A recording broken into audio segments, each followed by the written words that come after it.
Kawade classes academy Navodaya paper क्रमांक 70 हा paper आपणाला काल दिला होता आणि आज 6 वाजेपर्यंत त्याला वेळ दिला होता. 6 ते 6:15 आता दुरुस्ती केलेली आहे. म्हणजे तुमचे रिस्पॉन्स जी उत्तर आहे त्यामध्ये कोणतं उत्तर चुकलेलं आहे कोणतं बरोबर हे तुमच्या लक्षात येतं. आता चालू केलेले 6 ते 6:15 या वेळामध्ये तुम्हाला आपले कोणते प्रश्न चुकले हे देखील आपल्या लक्षात येणार आहे. आता या प्रश्नाचं संपूर्ण सोल्युशन आज आपण इथे घेत आहोत. प्रश्न क्रमांक 1 ते 80 सर्व प्रश्नाचं सोल्युशन, प्रत्येक प्रश्न कशा पद्धतीने सोडवणं अपेक्षित होतं हे आपण घेत आहोत. चला विद्यार्थी मित्रांनो, आपण एक एक प्रश्न घेऊया, समजून घेऊया. ओके, पहिला प्रश्न 1 ते 4 यामध्ये गटात न बसणारी आकृती, वेगळी आकृती ओळखा. याच्यामध्ये प्रश्न क्रमांक 1 यामध्ये जर पाहिलं तर आपलं जे त्रिशूळ आहे त्यासारखा आकार आहे आणि मागे त्याला बाण आहे, तो वाकडा आहे आणि या ठिकाणी बाण सरळ केलेला आहे, तो वाचला पाहिजे. आता या ठिकाणी जर हे बाण बघितले तर हे बाण सर्व घड्याळाच्या दिशेने, म्हणजे या बाणापासून जर पाहिलं, आता या ठिकाणी एवढं बसण्याची गरज नाहीये पण याच्यावरही आपल्याला या गोष्टी कळल्या पाहिजे. या ठिकाणी बाणाच्या विरुद्ध जाऊन आपण बाणाकडे जातो, या ठिकाणी घड्याळाच्या दिशेने जातो बाणाकडे, या ठिकाणी सरळच आहे, या ठिकाणी दिशेने जातो. जर या ठिकाणी जर हे असतं तर मग आपल्याला ते पाहावं लागलं असतं, पण या ठिकाणी ते पाहण्याची गरज नाही. आपल्याला या ठिकाणी केवळ एवढा मागे तिरका जो आहे भाग, तो भाग या ठिकाणी नाही, म्हणून पर्याय क्रमांक 3 या पद्धतीने उत्तर आपल्याला काढता येईल. चला पुढील प्रश्नाकडे. पुढील प्रश्न या ठिकाणी प्रश्न दुसरा. या दुसऱ्या प्रश्नामध्ये आपल्याला इंग्रजी अक्षर कोणकोणती आहे? MTS, STM, MVS, TSM.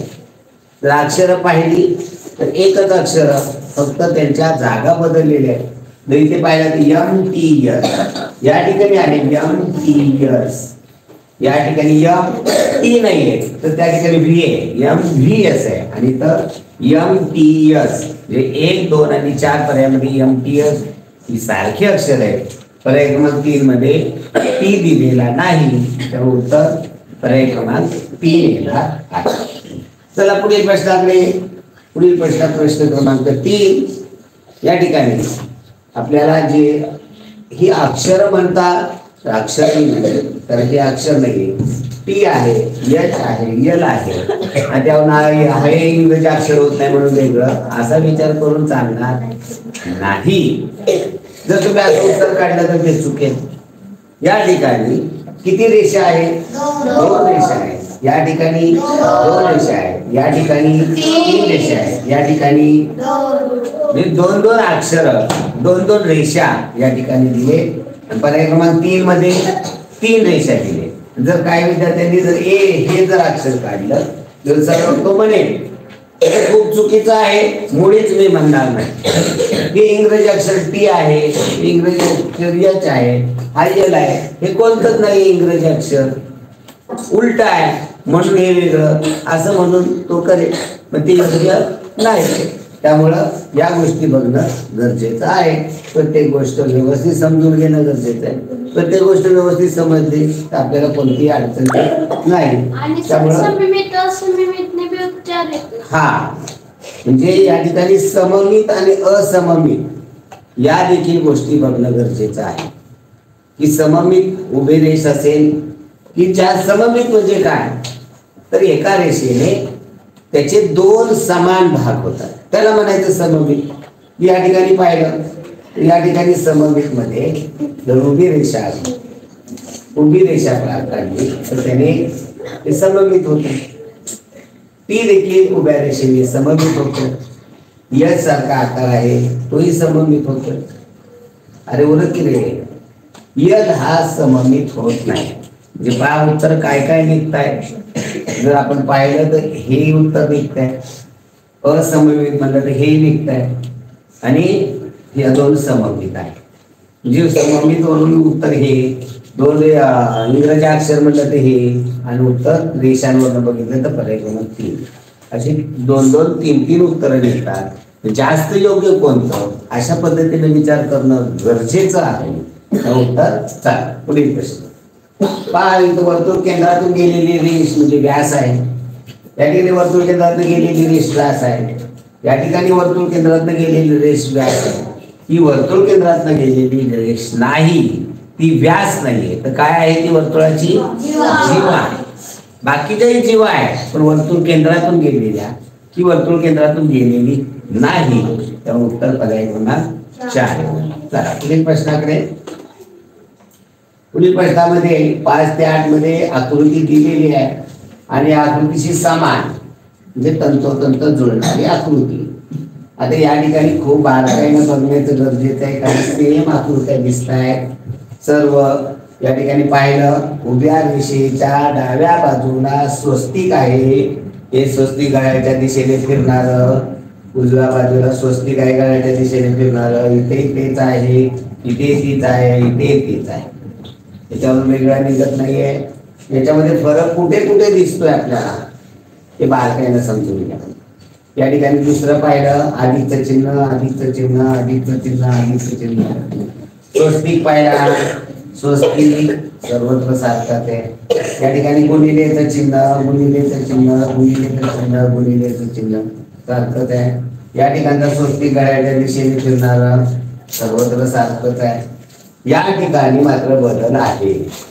या ठिकाणी उभी, आडव्या आणि तिरक्या अधिकचं चिन्ह, गुणिलेचं चिन्ह अशा किती रेषा आहेत?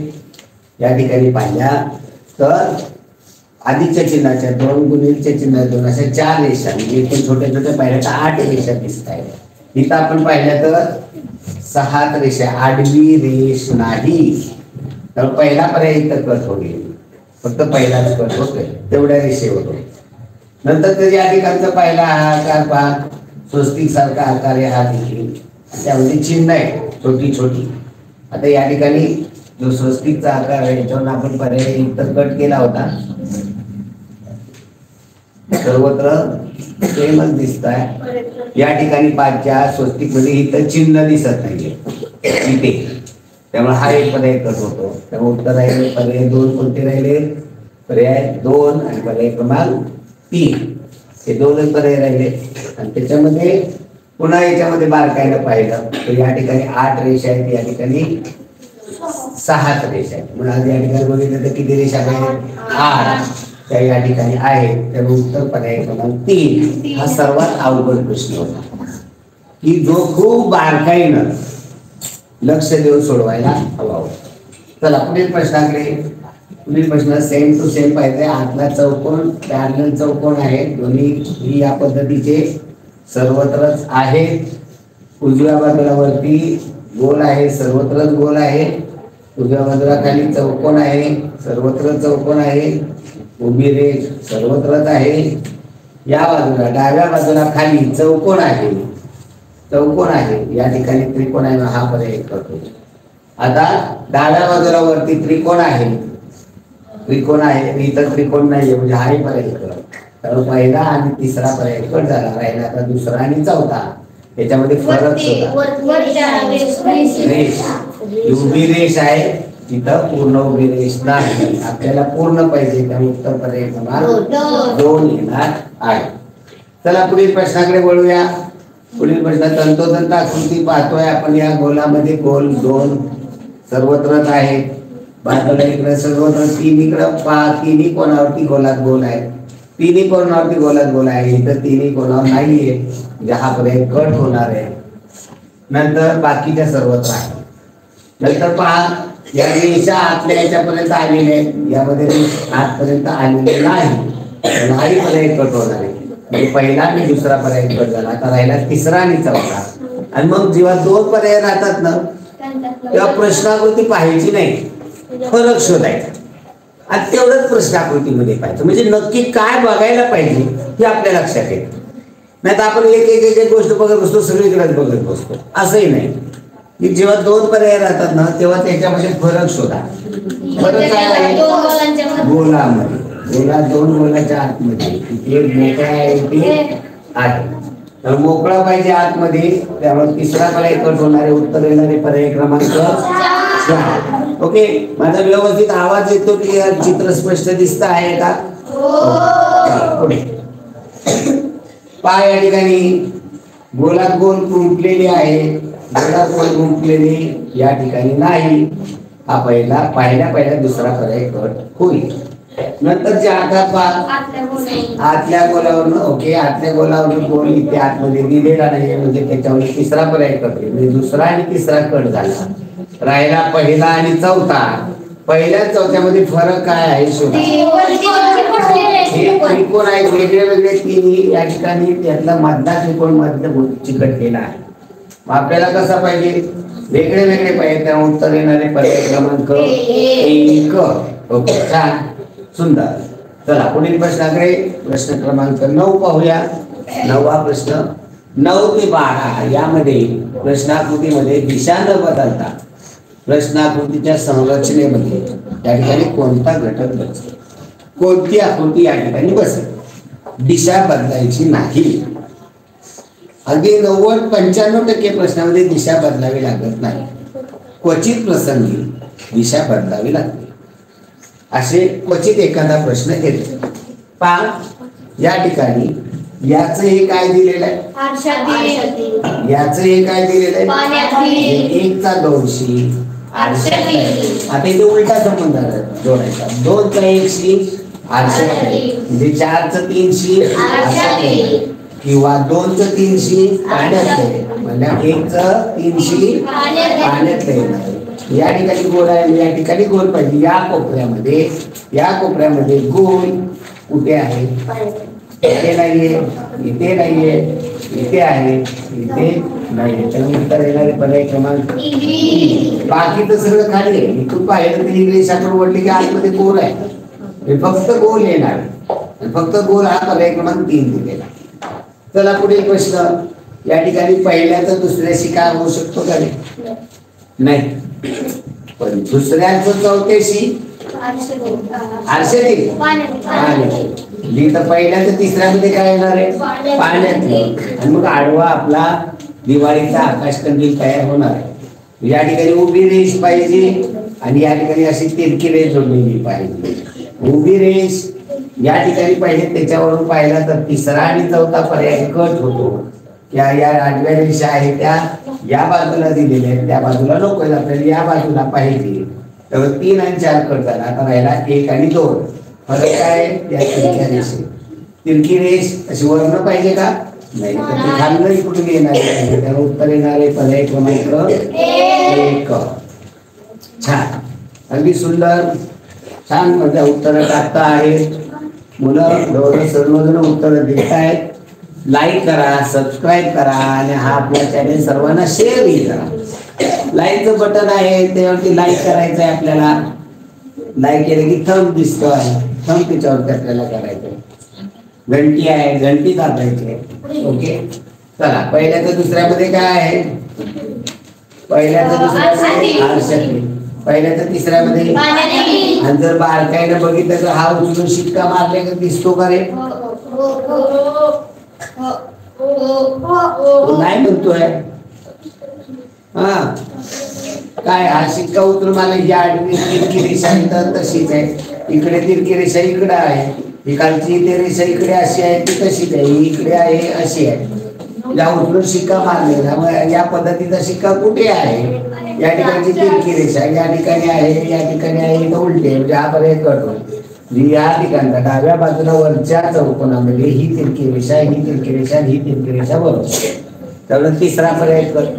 उजव्या बाजूची जी वरच्या याच्यामधली रेषा आहे ती या बाजूला तिरकी पाहिजे, त्यामुळे पहिला कट होणार आहे, दुसराही कट होणार आहे, चौथा येणार आहे. तिसरा तर आपण अगोदरच कट केला, त्यामुळे उत्तर पर्याय क्रमांक 4. हा पहिल्या सगळ्या आकृत्यांमध्ये एकमेकांकडे आतमध्ये तोंड करून जायचं.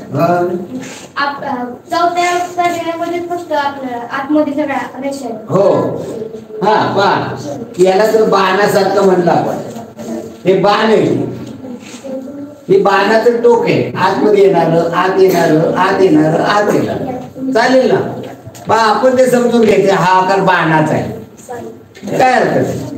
म्हणजे बाण आतमध्ये येणार आहे, आता इथं बाण आतमध्ये येणार दिसत नाही, हा येणार तेवढा वाटतो, हा वाटतो, हा वाटतो, हा नाही वाटत. म्हणजे बाण आतमध्ये येणार आहे असं म्हणलं, समजून घेतलं, काय अर्थ आहे. चला पुढील प्रश्न क्रमांक 12. प्रत्येक प्रश्न आपल्याला खूप महत्वाचा आहे, मोलाचा आहे. प्रत्येक प्रश्न आपल्याला बारकाईनं समजून घ्यायचा आहे, प्रत्येक गोष्ट बारकाईनं सोडवायचं आहे.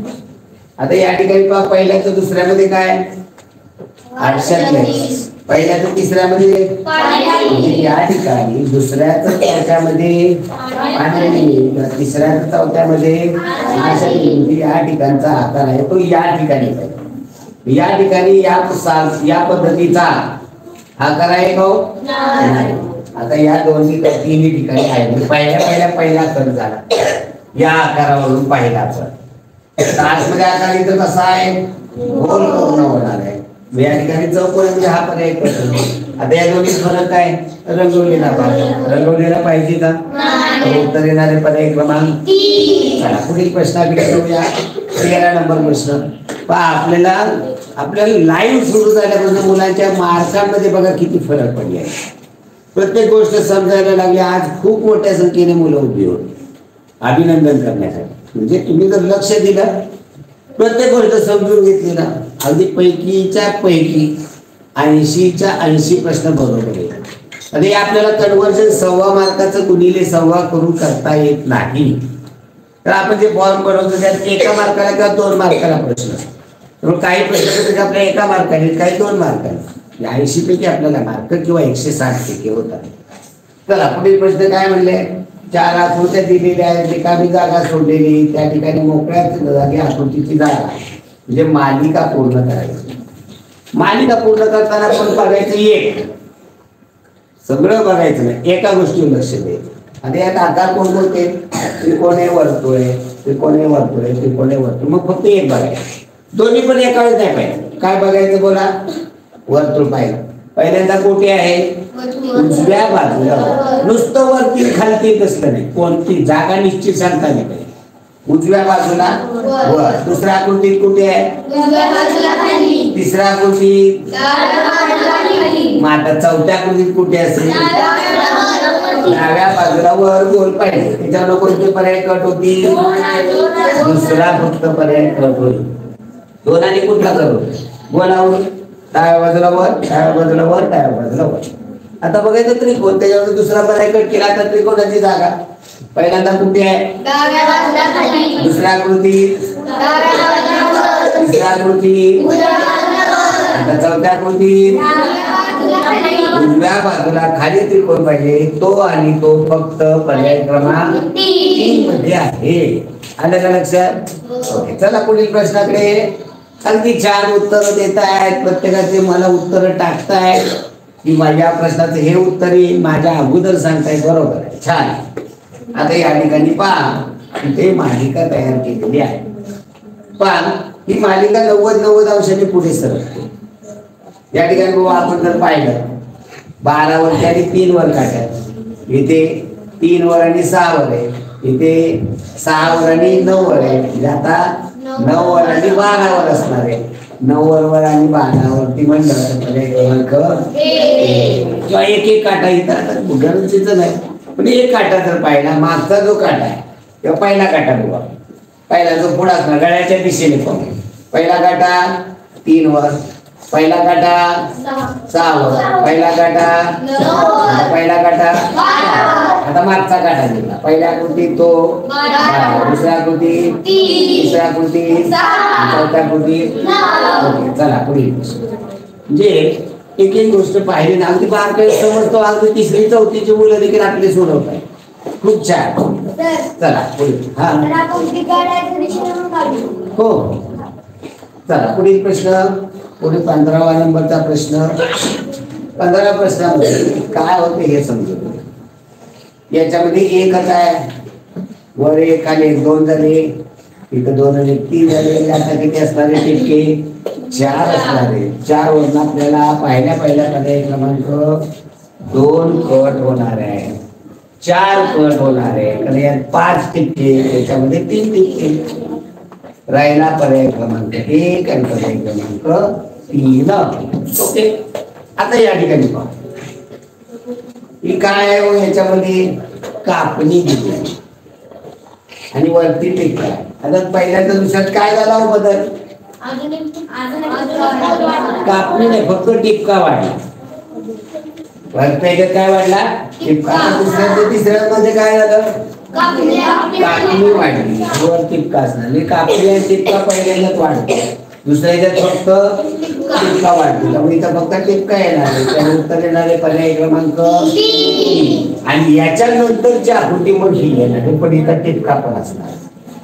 जर याच्यानंतर ही इथं काढली तर 5व्या नंबरला कोणती? तर तुम्ही प्रश्न पहा. या ठिकाणी ज्या चौकोन आहेत त्याच्यामधल्या रेषा या ठिकाणी सेम आहेत, या ठिकाणी सेम आहेत, सर्वत्र सेम रेषा आहेत, कुठे रेषामध्ये बदल नाही. आता आतल्या रेषा पाहूया. यात किती रेषा आहेत? एक उभी रेषा, इथे आडवी आली म्हणजे 2 रेषा झाल्या. यात तिरकी आली म्हणजे 3 रेषा आल्या. तर या अजून तिरकी चौथी, त्यामुळे उत्तर येणारे पर्याय क्रमांक 3. 4 का नाही चालणार आहे? जी रेष तिरकी आली ती फक्त अर्धीच आली, अखंड रेष येते. ओके, चला पुढे प्रश्न. प्रत्येकी 2 प्रश्नाकृतीचे 2 गट आहेत. दुसऱ्या गटामध्ये एक प्रश्न आहे. पहिल्या 2 प्रश्नाकृतीमध्ये काही नाते आहे, तिसऱ्या व चौथ्या प्रश्नाकृतीमध्ये तसे नाते असायला हवे. पहिल्या दुसऱ्यामध्ये जे नाते ते तिसऱ्या चौथ्यामध्ये. इथं काय दिलेलं आहे? त्रिकोण. आणि पुढे दिलेलं आहे 3 रेषा. म्हणजे काय व्हायचं? या त्रिकोण हा 3 रेषापासून बनलेला आहे. इथे चौकोन दिलाय तो किती रेषापासून? 4. इथे 4 रेषा आहेत. या 4 रेषा कशा दिले? स्वतंत्र दिले, सुट्ट्या दिले. त्यामुळे उत्तर पर्याय क्रमांक 4. इथे पण 4 रेषा आहेत, इथं 4 रेषा आहेत, पण तसं चालणार नाही. त्याला पुढील प्रश्नाकडे पहा.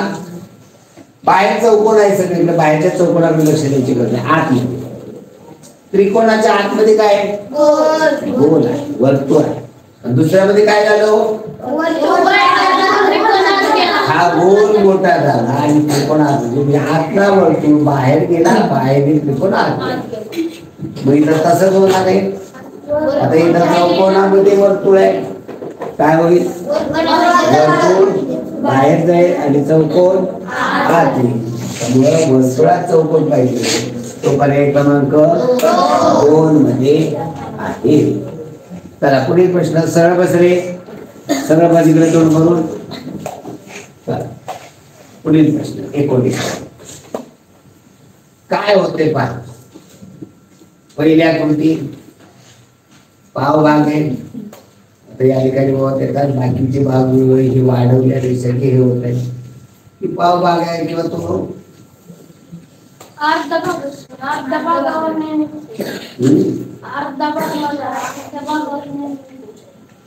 अहो याच इकडे जर आरशातलं प्रतिबिंब जोडलं याला तर ही आकृती तयार होते. मग तसं उजव्या बाजूला असणाऱ्या त्रिकोणाचं आरशातलं प्रतिबिंब त्याला जोडलं की आकृती तयार होते. मग या ठिकाणी या अर्धगोलाचं आरशाचं प्रतिबिंब जर असं जोडलं तर कोणती आकृती तयार होणार आहे? इथं असं काय वेगळा आकार येणार आहे का त्रिकोण? नाही ना. म्हणजे हे पहिल्या दुसरा आणि तिसरा वेगळे आकार आले आणि चौथ्यामध्ये तर आपल्याला चुकायचे तर आकारच नाहीये. त्यामुळं हा आकार कोणत्या प्रश्नाकृतीमुळे उत्तराकृती ते फक्त या ठिकाणी जसा पाहिजे तसं इथे आहे, पण त्याचा आरशाचं प्रतिबिंब. चला पुढील प्रश्नाकडे 20 नंबर प्रश्न. प्रत्येक प्रश्न आपल्याला या पद्धतीने बारकाईने समजून घ्यायचा, प्रत्येक आपल्याला समजला पाहिजे. ओके, चला ईचा ई काय आहे हो? आरशातील प्रतिबिंब. बीचं आरशातील प्रतिबिंब कोणतं येईल? या ठिकाणी पहा अगदीचा वरचा गोल लहान आहे, खालचा गोल मोठा आहे. मग तो आरशाला वरच्याला वरचा लहानच राहणार आहे, खालचा मोठा. ती काही 180 अंशात फिरवलेली नाही. क्वचित प्रसंगी तुम्हाला प्रश्न आकृत्या 180 अंशातून देखील फिरवाव्या लागतात. अशी 2 ते 5% गणित येतात. चला पुढील प्रश्नाकडे वळूया आपण. 21 नंबर. अगदी व्यवस्थित समजतंय का? आपल्याला काय अडचण आहे का? शंका असेल तर मी बोलत चला. शंभू काय असेल ते सांगत चला, विचारत चला. तर इथं काय म्हणले, भूमिती आकृतीचा प्रश्न आकृतीमध्ये उजव्या बाजूची आकृती सोडवून काढा की भूमिती आकृती पूर्ण करेल. या ठिकाणी कोणती आकृती जोडल्यानंतर आकृती पूर्ण होईल. आता या ठिकाणी जर पाहिलं आहे ना, तर या ठिकाणी त्रिकोण आहे, त्याचं या ठिकाणी हे दिले आरशातील. मग ही आरशातील म्हणून चालत नाही, तर ही आकृती फिरवत गेली. हा त्रिकोण 90 अंशात फिरवला. मागची बाजू इथं, मागची बाजू रंगीत इथं, मागची बाजू रंगीत. पुन्हा 90 अंशात फिरवला या पद्धतीने. पुन्हा 90 अंशात फिरवला. हा 90 अंशात फिरवला त्रिकोण होईल. या बाजूला तोंड पाहिजे, त्याच्यावर पहिला पर्याय लगेच कट होईल. आणि रंगवलेला भाग वरचा पाहिजे, तो पर्याय क्रमांक इथे. खालचा गेल्यामुळे हा पर्याय कट. ते दोन्ही रंगवले मग हा पर्याय कट. पर्याय क्रमांक 2. म्हणजे हे बारकाईने समजू. चला पुढील प्रश्नाकडे वळूया आपण.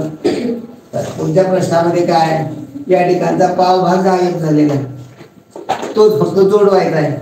तो कोणता, ज्या आहे त्या पद्धतीनं तो फक्त पर्याय क्रमांक 2. इथं पण आहे की पावभाग, तो आहे असा बसत फिरवून जोडावा लागतो. आणि पहिला आणि चौथा तो कसा जोडत नाही. ओके, त्याला पुढील प्रश्नाकडे वळूया आपण. 23 ते 25 23वा प्रश्न. प्रत्येक प्रश्न आपल्याला बारकाईने समजून घ्यायचा आहे. प्रत्येक प्रश्न आपल्याला आला पाहिजे व्यवस्थित. या ठिकाणी आपल्याला भाग जुळवायचा. आता या ठिकाणी पाहताना पहिल्यांदा उभी रेष वरची बघा, उभी रेष सरळ आहे का इथं? हा पर्याय पहिल्या करतो.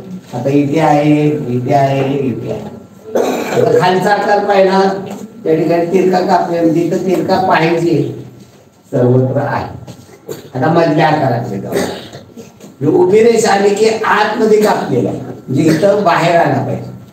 उभी रेष आली की बाहेर आलाय, उभी रेष आली की बाहेर आलाय, इथं उभी रेष आली की बाहेर आलेला नाही. हा पर्याय कट होईल. राहिलेला आहे पर्याय क्रमांक 2 आणि पर्याय क्रमांक 3. त्यात फरक आहे पाव. बाहेर आल्यानंतर आकार इथे सरळ आलाय, या ठिकाणी सरळ आलाय, पुन्हा तिरका आलाय. आपल्याला कसा पाहिजे, बाहेर आलेला भाग सरळ पुन्हा तिरका. तर उत्तर येणार आहे पर्याय क्रमांक 2. पर्याय क्रमांक 2. तुला किती पडले रे शिवप्रसाद? 70. पहा, चौथीचा विद्यार्थी 80 पैकी 70 मार्क मिळवतो. चौथीमध्ये असतात. 5वीला गेल्यानंतर तो का 80 पैकी 80 मिळवणार नाही.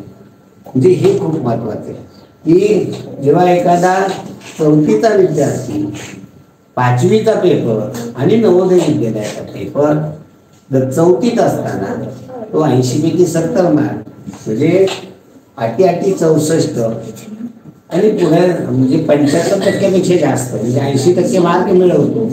म्हणजे नक्की तो विद्यार्थी 5वीमध्ये गेल्यानंतर तो व्यवस्थित करणार. चला या ठिकाणी पुढचा भाग पहा.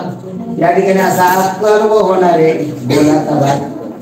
आपण अंड्याचं पिल्लू बाहेर निघाले, म्हणजे 2 तुकडे कवचाचे झाले, तो पुन्हा जोडायचे.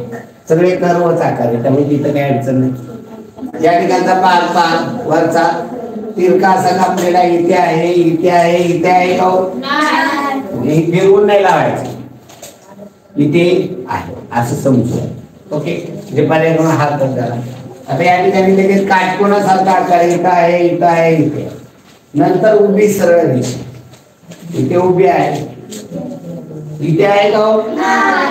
या ठिकाणी जो उभी यायला पाहिजे जेवढी लांब तेवढी नाहीये, त्यामुळे हाही पर्याय कट होणार आहे. राहिलेला आहे पर्याय क्रमांक 1 आणि पर्याय क्रमांक 4. आता या दोघांमधला फरक शोधा. या दोघांच्या मधला फरक या ठिकाणी आहे. या ठिकाणचा आकार, या ठिकाणचा आकार पहा.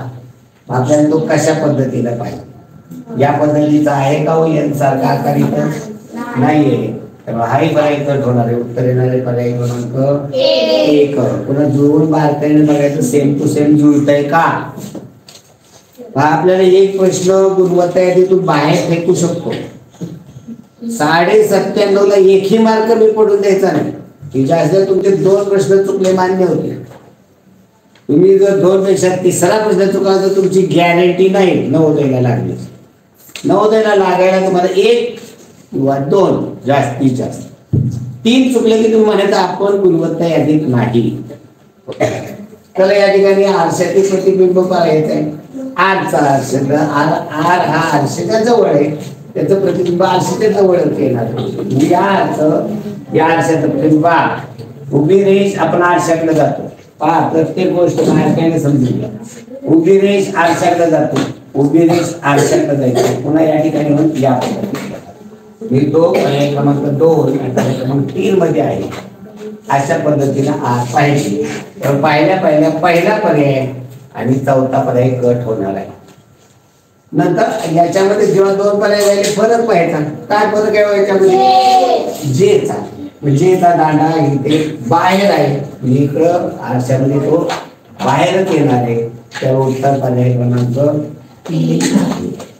ओके, चला पुढील प्रश्नाकडे वळूया आपण. 26वा प्रश्न. या ठिकाणी आरशातील प्रतिबिंब पाहत. आता पहा हा त्रिकोण, जो या त्रिकोणाचा कोपरा डावीकडे आहे, त्याचा आरशात प्रतिबिंब येईल तेव्हा कोपरा उजवीकडे होणार आहे. त्याच्यावरून पर्याय क्रमांक 3 पर्याय क्रमांक 4 कट होणार आहे. तर पहा मी फक्त त्रिकोणाचाच आकार बघितला, त्याच्यावर 2 पर्याय कट जाईल. यातला फरक काय हो? मधला चौकोन रंगवलेला चौकोन. आता या ठिकाणी कुठला रंगवलेला आहे बाबा? वरचा. आरशापैकी कुठला येणार आहे? वरचा येणार. वरच खाली होत नाही. त्या उत्तर येणारे पर्याय क्रमांक 1. म्हणजे एवढं सोपं देखील आहे. आरसा फसायचं नाही. मी तुम्हाला परीक्षेच्या वेळेस सांगतो डायरेक्ट पेपरला बसायचं सगळं फाडायचंय आपल्याला. एकही प्रश्न मार्क घालवायचा नाही. आता वरती बाण असताना वरतीच राहणार आहे. वरचा बाण खाली होत नाही आरशामध्ये.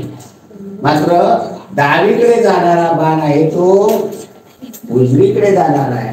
उजवीकडे जाणारा बाण याच्यावरून पहिला पर्याय कट होणार आहे. वरचा बाण वरतीच पाहिजे, त्याच्यावर दुसराही पर्याय कट होणार. इथं बाण खाली गेलेला आहे. आता राहिलेला आहे पर्याय क्रमांक 3 आणि पर्याय क्रमांक 4. याच्यात फरक काय आहे? बाणाची दिशा. बाणाची दिशा दोन्ही एकाकडेच आहे. बाणाच्या मागचा त्रिकोण बाण जिकडे गेला तिकडे पाहिजे, ते बाणाच्या विरुद्ध दिशेला. मग आपल्याला कळलं पाहिजे बाण गेला तिकडेच पाहिजे. म्हणजे याचं जेव्हा आरशामध्ये होईल तर बाणाची दिशा बदलली, म्हणजे हे देखील या ठिकाणी अशा पद्धतीने बदलणार आहे. तर उत्तर पर्याय क्रमांक 3 येणार आहे. पर्याय क्रमांक 3 आहे. काय दिले उत्तर याचं? 2 दिले. 2 कसंच येऊ शकत, 2 कसंच येऊ शकत नाही. मला पुन्हा सांगा आपण दुरुस्त करून घेऊ. ओके, मग फायनल पेपर मध्ये दुरुस्ती करू. आपल्याला कॉम्प्युटरवर सगळे आपण तयार केलेले, त्यामुळे यात दुरुस्ती आपल्याला करता येईल. ओके, चला पुढचा प्रश्न घ्या. या ठिकाणी पहा आरशातील प्रतिबिंब आहे. आरशाच्या जवळ वरती अधिक आहे, तो वरती अधिकच राहणार आहे. डाव्या बाजूला वर, उजव्या बाजूला वर आहे, तो डाव्या बाजूला वर होणार आहे. अधिकचं चिन्ह असणार वरच्या बाजूला फक्त पर्याय क्रमांक 2 मध्ये. 1 मध्ये नाहीये वर, इथे वरती अधिक नाहीये, इथे नाहीये. म्हणजे त्यामुळे अधिकचं चिन्ह अधिकच राहणार आहे. त्यामुळे पहिल्या पर्याय क्रमांक 4 कट होतो आणि यातली चिन्ह पाहिली तर उत्तर येतं. त्याला पुढे भोकं पाडलेली आहे. आरशात नाही पाण्याशी संबंधित हे सगळे आहे. आता पहा हे तुम्हाला शिकवलंय. तुम्हाला आकार बघायचा. हा शेवटचा जो आकार आहे तो कोणत्या आकृतीमध्ये आहे या पद्धतीचा त्याच्यावर पर्याय कट तुम्ही करू शकता. किंवा खाली अर्धचंद्र सर्वत्रच आहे, पण हा आकार इकडं उघडलं या ठिकाणचा चौकोन या ठिकाणी होणार. म्हणजे हा समांतर बाजू असणारा, रेषेला समांतर असणारा चौकोन पाहिजे. रेषेला समांतर बाजू आहे का रेषेला चौकोनाची, म्हणजे हा पर्याय कट. इतर रेषेला समांतर आहे का? आहे. इतर रेषेला दोन्ही समांतर आहेत का? एकच आहे, म्हणजे हा एकच होईल. पहिला हा एक रेषेला समांतर, म्हणजे पहिला आणि तिसरा पर्याय कट होतो. अजून आपण आकृती उघडलीच नाही. आपण फक्त ही आकृती कोणत्या उत्तर आकृतीमध्ये आहे एवढंच पाहिलं. तर त्याच्यावर 2 आणि 4 उत्तर आहे. म्हणजे जेव्हा 2 आकृती राहतात तेव्हा त्यातला फरक शोधायचा असतो. 2 आणि 4 मध्ये काय फरक आहे? 2 आणि 4 मध्ये फरक काय? बॉक्स मध्ये रेष नाहीये, मग बॉक्स मोकळा राहील का? पाहिलं तर एक पर्याय करतो. म्हणजे आपण आकृती कुठेही न उघडता उत्तर आपण काढलेले पर्याय क्रमांक 2. बरोबर का नाही? म्हणजे हे देखील आपल्याला मॅनर्स सांगले पाहिजे. कोणत्या प्रश्न कसा करायचे, आपल्याला सोडवायचे, प्रत्येक गोष्ट करायची, पण हे प्रत्येक काम स्मार्ट वर्क. स्मार्ट वर्क म्हणजे काय? प्रत्येक गोष्टीचा विचार करून केलेलं काम, याला माहिती स्मार्ट वर्क. आणि डॉंकी वर्क म्हणजे काय? नुसतं खरडे घाशी करणं, याला माहिती डॉंकी वर्क. आपण डॉंकी वर्क करायचं नाही. प्रश्न कुठे लिहून मी तुम्हाला कधी सांगितलं का लिहून द्या? स्कॉलरशिप मी काय नव्हतो, फक्त प्रश्नाचं कच्चं काम तेवढंच करायचं. आणि ते शॉर्ट मध्ये कसं करायचं तुम्हाला प्रत्येक गोष्ट शिकवली, पण ते कच्चं काम केलं. पण बरीचशी मुलं अगदी काय करतात, हे कच्चं काम करायचं तोंडी करतात. यांना वाटतं आम्ही लय हुशार आहे. अहो हे फसवे प्रश्न असतात. पण तुम्हाला मी प्रत्येक वेळेस सांगतो की तुम्ही प्रत्येक प्रश्नाचं कच्चं काम, साधी बेरीज आहे, वजाबाकी लिहून करा. जेव्हा तुम्ही वजाबाकी बेरीज लिहिता तेव्हा तो प्रश्न तुमच्या डोक्यामध्ये विचार चक्र चालू असतात. मग तेव्हा त्या टाईपचा तुमचा यापूर्वी चुकलेला असला की तुमच्या लगेच लक्षात येईल की आपलं मागच्या वेळेस या ठिकाणी असं चुकलं होतं. तो वेळ जो मिळतो तेवढ्याच्याच डोक्यामध्ये हे विचार येतात. तुम्ही तोंडी केलं तर संपूर्ण कॉन्सन्ट्रेशन तोंडी गणित होतं, बाकीचे सगळे विचार बंद होतात. जेव्हा लिखाण करताना तेव्हा डोळ्याचं काम चालू असतं आणि मेंदू जुन्या या पद्धतीच्या कोणता आला होता प्रश्न त्याच्यावर विचार करतो. म्हणून तुम्हाला प्रत्येक गोष्ट लेखी करायला सांगितली जाते. तर पुढे प्रश्न पहा, हा आकार पहा. या ठिकाणी वाटी त्रिकोण वाटी, या ठिकाणी वाटी त्रिकोण वाटी, वाटी त्रिकोण वाटी, वाटी त्रिकोण वाटी, वाटी त्रिकोण वाटी सोबतच आहे.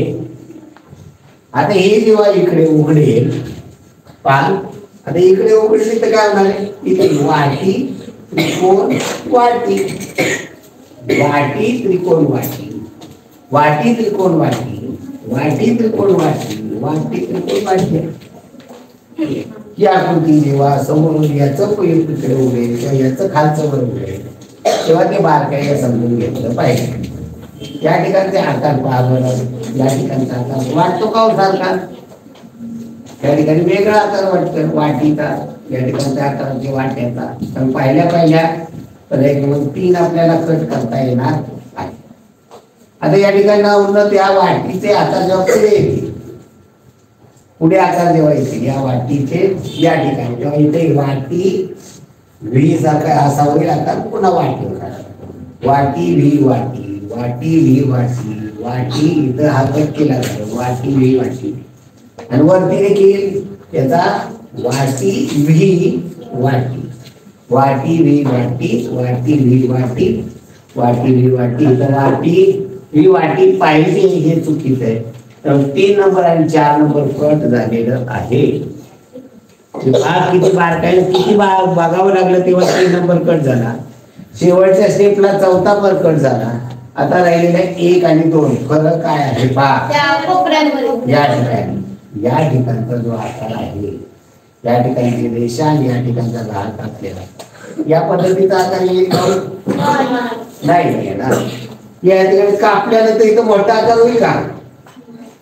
नाही नाही. बोल आपण कट केल्यानंतर असा करून तर या पद्धतीने एका वेळी येतील ते.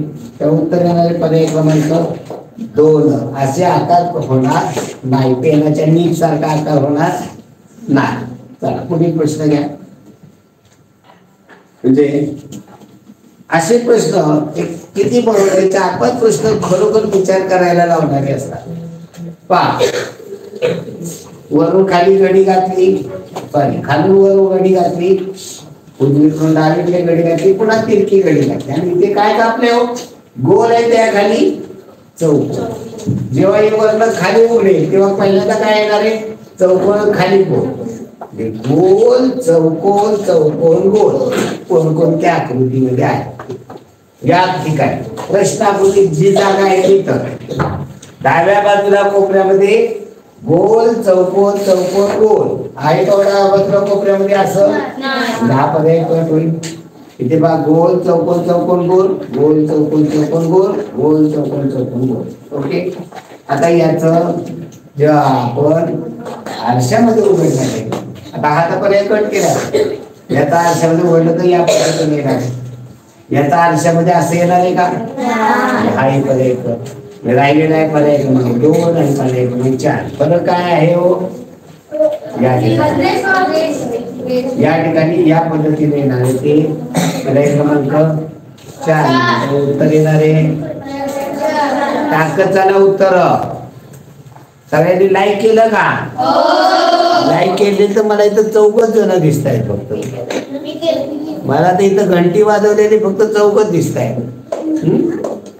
घंटी वाजवलेली मी घंटी वाजवतो बघा इथली. घंटी वाजवली किती झाली आता पहा. तुम्हाला दिसत असेल घंटी वाजवलेली किती आहेत. ओके. 15. आता सांगितल्यानंतर मग लाईक करायला म्हणजे बसल्यानंतर पहिल्यांदा काय करायचंय? लाईक करायचं, शेअर करायचं. आपला मित्र कोण असेल तर त्याला तो शेअर करायचा व्हिडिओ. शेअर कर, तू बघ, तू पण बघ आणि सबस्क्राईब करायचं. म्हणजे तुम्हाला जे रोजच्या लिंक तुम्हाला तिथे येणार आहे. सबस्क्राईब केला असेल तर कुठे लिंक शोधायला जायची गरज नाही. आपल्या संध्याकाळी 6:15 सोल्युशन चालू होते. मी टाकल्याबरोबर तुम्ही सबस्क्राईब केलेला असल्यामुळे तुम्हाला लगेच लिंक येणार. म्हणजे त्या ग्रुपवर जावा, ग्रुपवरनं शोधा, काय करण्याची गरज नाही. म्हणजे जेव्हा तुम्ही चॅनेल सबस्क्राईब केलेला असतो, जेव्हा मी कोणती लिंक टाकतो तेव्हा ज्यांनी चॅनेल सबस्क्राईब केलाय किती लोक आहेत? 2400 लोक आहेत. 2401 लोकांनी सबस्क्राईब केलेलं आहे. त्या 2401 जणांना लिंक झाली. मी जेव्हा कोणताही लाईव्ह सुरू करतो, कोणताही नवीन व्हिडिओ टाकतो तेव्हा तो पहिल्यांदा या 2401 लोकांना प्राप्त होतो. आणि मग त्या बाकीच्या मी जेव्हा ग्रुपला टाकेल तेव्हा त्यांना ग्रुपमध्ये दिसणार. म्हणजे दुसऱ्याची वाट बघत बसण्यापेक्षा आपण चॅनल सबस्क्राईब केला असेल, बरं चॅनल सबस्क्राईब केला म्हणून तुमची काय बॅटरी वापरली जाणार आहे? नाही. तुमच्या काय गॅलरीमध्ये ती साठणारे मटेरियल मुळीच नाही. फक्त तुम्हाला इंटिमेशन मिळणार आहे की सरांचं चालू झालेलं आहे. त्यामुळं सबस्क्राईब करायचं आहे. जे आपले मित्र असतील ज्यांना माहिती नसेल त्यांना तो शेअर करायचा आहे. आणि रोज आल्या आल्या फक्त घंटी वाजवायची सरांची. ओके. चालेल. पुढचा प्रश्न. हलवर घातली, उजवीकडून डावीकडे गेले, या ठिकाणी फुल कापले आणि हे फुल जेव्हा मी खाली उघडेल तेव्हा इथं काय येणार आहे? अशी 2 तिरकी फुलं येणार आहे. अशी 2 तिरकी फुलं कोणकोणत्या आकृतीमध्ये आहे? पहिल्यामध्ये आहे, दुसऱ्यामध्ये आहे का? दुसरा पर्याय कट झाला. तिसऱ्यामध्ये आहे, चौथ्यामध्ये आहे का? जशी पाहिजे तशी नाहीये. आपल्याला अशी पाहिजे त्यांनी अशी दिली, चालणार नाही. तर पहिल्या कोणते पर्याय कट झाले? 2 आणि 4. आता राहिला कोणता? 1 आणि 3. काय फरक आहे पहा त्याच्यामध्ये. 1 आणि 3 याचं आरशातलं प्रतिबिंब या ठिकाणी होईल, याचं पाण्याचं प्रतिबिंब या ठिकाणी होईल. तर उत्तर येणार आहे पर्याय क्रमांक 3 गावड. बरोबर का नाही? पुढील प्रश्नाकडे वळूया आपण. पुढील प्रश्न मग दिसतंय का रे व्यवस्थित? तुम्हाला काय अडचण नाही ना रे? नाही. चला पुढील 33वा प्रश्न. प्रत्येक प्रश्न आपण व्यवस्थित समजून घेतोय, व्यवस्थित करतो आहोत. चला, यामध्ये तुकडे आहेत, तुकडे करून आकृती पूर्ण करायची आहे. आता या ठिकाणी 2 वर्तुळाचा भाग आहे आणि 1 आलेख आहे. आता या ठिकाणी असे 2 भाग आणि एक म्हणजे एकूण तुकडे 3 आहेत. किती तुकडे? 3 आहेत, 3 आहेत, 3 आहेत, 3च आहेत. म्हणजे कुठं काय अडचण नाही, तुकड्यांमध्ये कमी जास्त होईल. आता काय हे असे तुकडे जुळवले, लहान मुलांना खेळायला गेल्यानंतर जुळवतात. पण ते चांगलं कुठं दिसत आहे? क्रमांक 2 मध्ये ते व्यवस्थित लिहितात, त्याच्यावर एक विशिष्ट आकार तयार होतो. त्यामुळं ही प्रत्येक प्रश्न आकृतीमध्ये हे जे तुकडे दिलेले आहेत हे तुकडे व्यवस्थितपणे केले पाहिजेत, व्यवस्थित जुळवले पाहिजेत. व्यवस्थित जुळवलं तर त्याला कोणता आकार तयार होतो हे समजलं पाहिजे.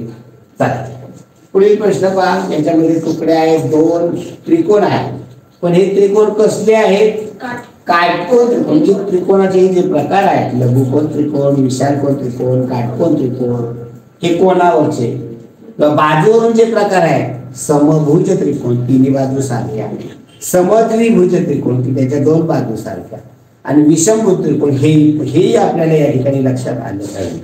तर चौकोनाचे प्रकार आयत आहे, चौरस आहे, चौकोन आहे, या गोष्टी पहा. या ठिकाणी हे 2 आहेत ते चौरस आहेत आणि हे 2 काटकोन त्रिकोण, असे 4 तुकडे. त्यात 1 2 3 4, 1 2 3 4, 1 2 3 4, 1 2 3 4 5 6. पहिल्या कोणता पर्याय झाला? 4. आता पाहिजेत आपल्याला 2 चौरस 2 त्रिकोण. 2 चौरस 2 त्रिकोण, 2 चौरस सापडत नाही. या चौरस म्हणजे या चौरस नाही म्हणजे हा कट, यातली चौरस नाही, सगळे त्रिकोणच एक काटकोन त्रिकोण. आई कर, त्या उत्तर येणारे पर्याय क्रमांक 1.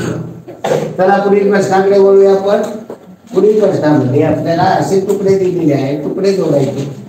पाहिजे त्रिकोण आहे, हा कसला त्रिकोण आहे रे? हा कसला त्रिकोण आहे? हा आहे समद्विभुज काटकोन त्रिकोण. समद्विभुज काटकोन, ही बाजू सारखी, ही बाजू सारखी, या 2 बाजू सारख्यांमध्ये काटकोन आहे, याला म्हणायचं समद्विभुज काटकोन त्रिकोण. या ठिकाणी हा 90 अंशाचा, हा 45 अंशाचा, हा 45 अंशाचा, या पद्धतीचा आहे. नंतर या ठिकाणचा आकार पाहिला. एकूण तुकडे किती आहेत? 3. 1 2 3, 1 2 3, 1 2 3, 1 2 3, कुठेही जास्त नाही. मग हा जो पाहिला संपूर्ण चौरसाचे 2 भाग दिले, एवढा मोठा त्रिकोण आहे का याच्यामध्ये? हा पर्याय याच्यामध्ये आहे का तेवढा मोठा? नाही. याच्यामध्ये आहे का तेवढा मोठा त्रिकोण? नाही. याच्यामध्ये आहे. तर उत्तर येणारे पर्याय क्रमांक 4. चला पुढील प्रश्नाकडे. प्रश्न क्रमांक 36. तुकडे पहा. 2 कापण्या आहेत आणि 2 त्रिकोण. म्हणजे एकूण तुकडे किती आहेत? 4. 2 कापण्या आणि 2 त्रिकोण. 2 कापण्या 2 त्रिकोण 4 तुकडे. इथं किती तुकडे दिसतात? 3. इथे 1 2 3 4, 1 2 3 4, 6. म्हणजे हा पर्याय कट होणार आहे आणि हाही पर्याय कट होणार आहे. तर या 3 राहिलेल्या 2 आणि 3, 2 आणि 3. आकार 2 कापण्या, या 2 कापण्या आहेत. या 2 कापण्या कुठे कापणी नाही याच्यात. याच्यामध्ये चौकोन आहे. 1 2 3 4 बाजू असणारा चौकोन आहे, हा समांतर चौकोन आणि 3 त्रिकोण. आपल्याला 2 त्रिकोण आणि 2 कापण्या पाहिजे होत्या. कापण्या म्हणजे समांतर चौकोन 2. चला पुढील प्रश्न 37वा. 37वा प्रश्न पहा. या ठिकाणी जो आकार आहे आपल्याला, त्या ठिकाणी त्रिकोण आहे, उभी रेष आडवी रेष. पहा कुठे जुळतो आहे तो आकार. या ठिकाणी असा त्रिकोण आकार आहे तर नाही, इथे आकारच नाही. हा त्रिकोणी आकार या ठिकाणी, या ठिकाणी इथे खाली जमत नाही.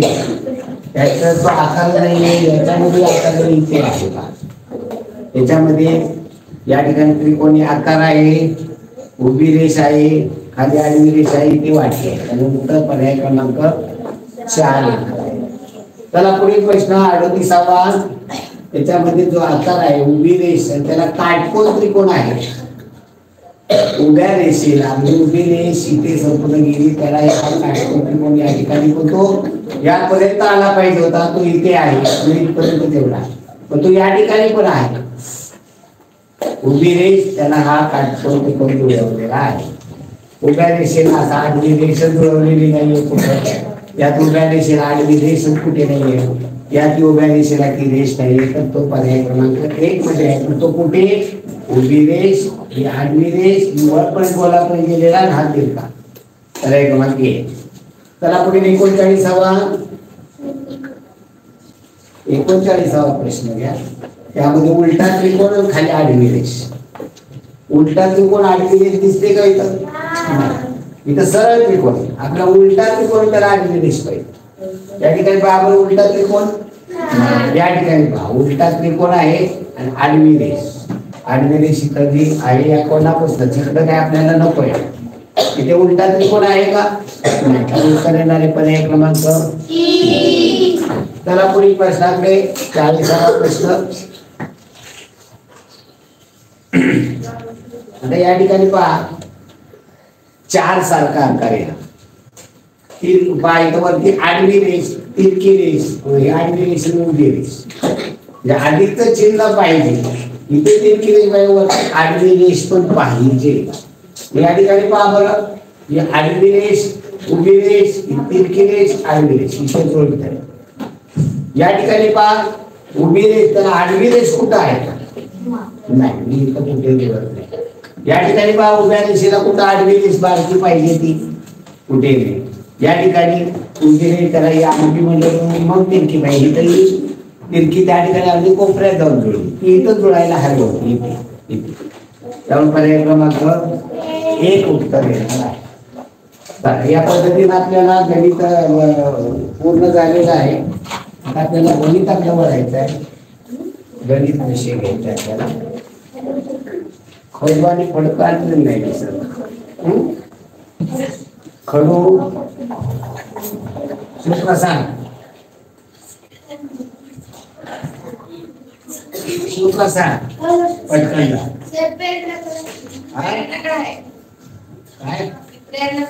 Okay thank you.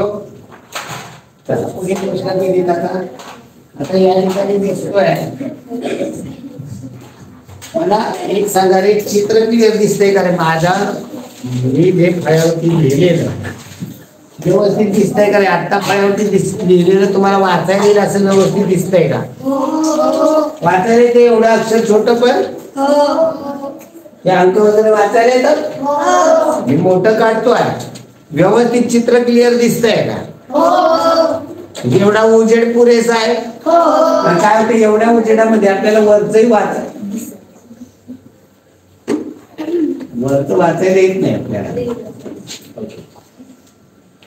या ठिकाणी वरचं दिसत नाही आपल्याला थोडंसं. आता वरचं काय दिसत नाही. आता उजेड कसा जाणवतो? वरचं त्याच्यावर तर दिसत नाही. दिसत नाही. उजेड कसा दिसतोय? इथं चित्र कसं दिसतंय? व्यवस्थित दिसतंय ना? तुमच्याकडनं प्रश्न जाणून घेऊ आपण. नाही काय अडचण. तुमच्या टॅब मध्ये आहेत प्रश्न. प्रत्येक विद्यार्थ्यांकडे टॅब आहे. त्या टॅब वर आपल्याला प्रश्न समजतोय. एक जणांनी मला इथं पुढं बसलाय त्याने टॅब वर दाखवा प्रश्न वाटल्यास. म्हणजे काय होतं मला पटपट घेता येईल. तुम्हाला विचारेल इथे कोण 5वी वाला बसलेला असेल ना, आणि इथं पुढं बसून ते मला ते दाखवा. हा चला काय प्रश्न आहे सांगा. व्यवस्थित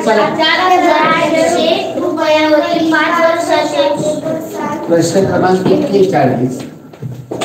4,800 रुपयावरील 5 वर्षाचे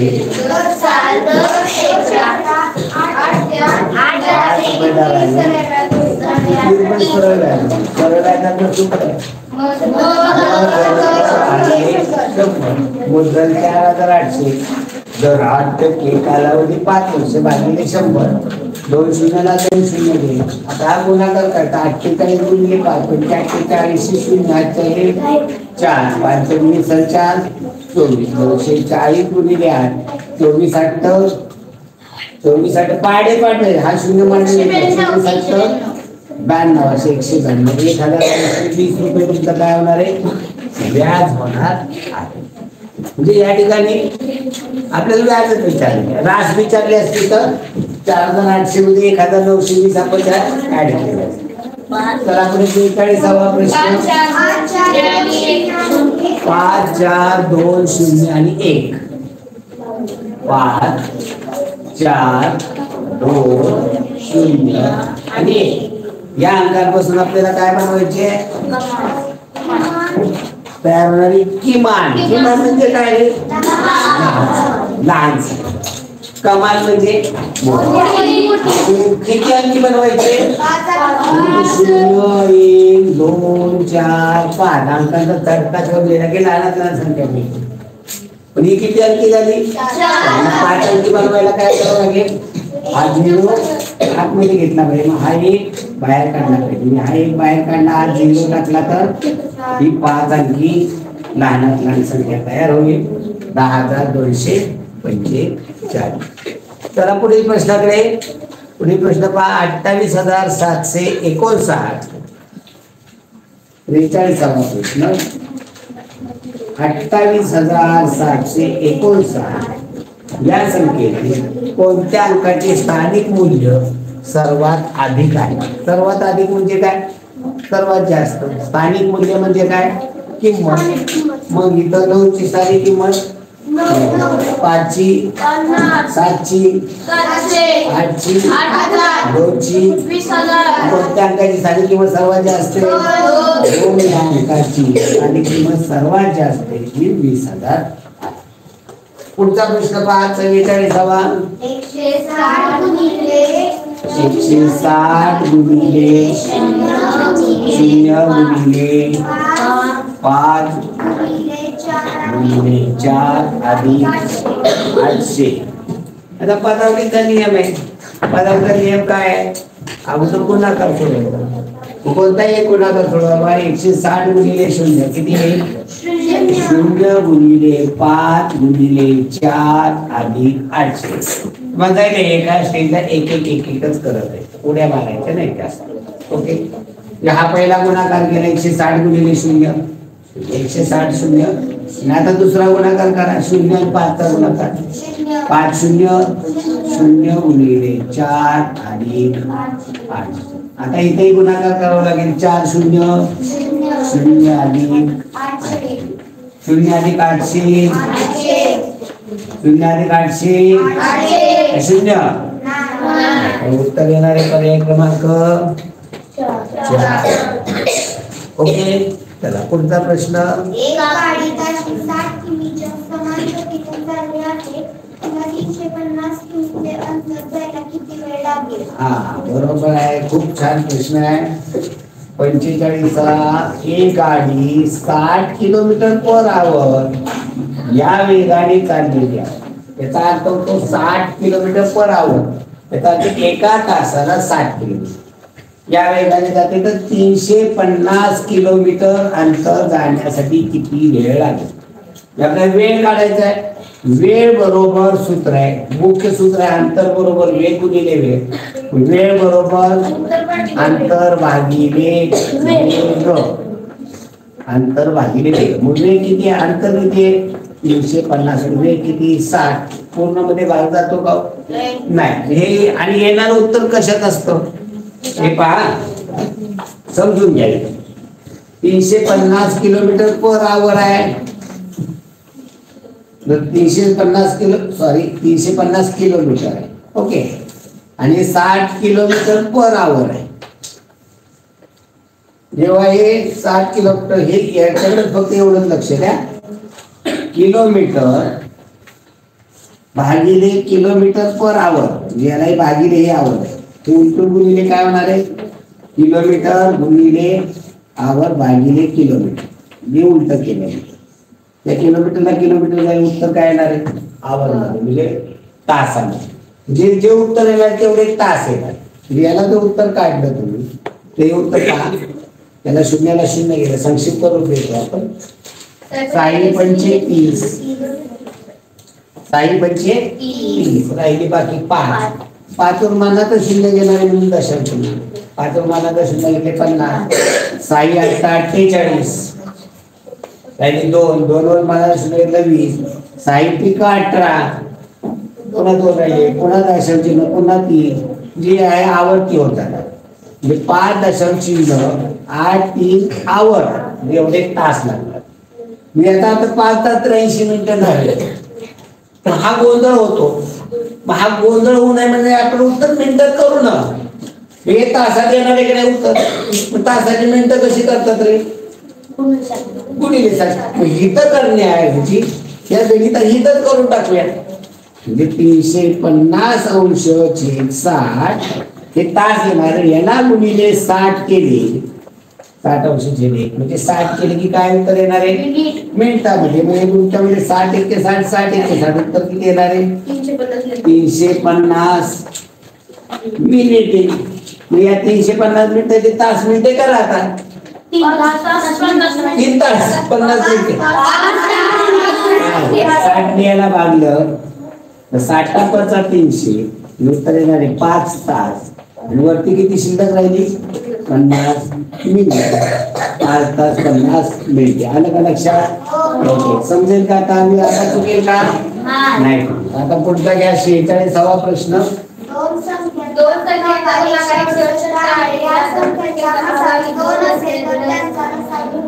ओके. दोन संख्यांचा गुणाकार दिलेला 168. गुणाकार आहे 168. त्यांचा मसावी दिलेला आहे 2 आणि विचारलेला आहे लसावी. काय आहे सूत्र? दोन संख्यांचा गुणाकार बरोबर लसावी गुणिले मसावी. लसावी गुणिले मसावी. गुणाकार दिलेला आहे 168. लसावी काढायचं माहित नाही, x मानतो आपण याला. आणि मसावी किती आहे? 2. किंमत भरली. आता x ची किंमत काय? याला मोकळा करायचा आहे. x ला 2 काय आहे? ते इकडे पाठवायचं काय होतं? 168 भागिले 2 बरोबर आहे. या 2 ने भागलं तर ते 16 बे 14 म्हणजे 84 काय येणार आहे त्या दोन संख्यांचा लसावी. याच्यावर आपण लहान संख्या मोठी संख्या हे पण काढू शकतो. लसावी भागिले मसावी केला की असामायिक अवयव येतात. असामायिक अवयवांचा गुणाकार येतो. मग त्या कोणत्या दोन असामायिक अवयवांचा गुणाकार याच्यावर लहान संख्या मोठी संख्या काढायची. मग मोठा अवयव गुणिले मसावी केली की मोठी संख्या, लहान अवयव गुणिले मसावी केला की लहान संख्या. असं आपल्याला पुढे सोडवता येतं.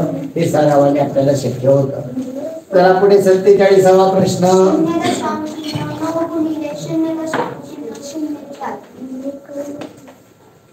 0.9 गुणिले 0.04 बरोबर किती? आता इथं दशांश चिन्ह नाही.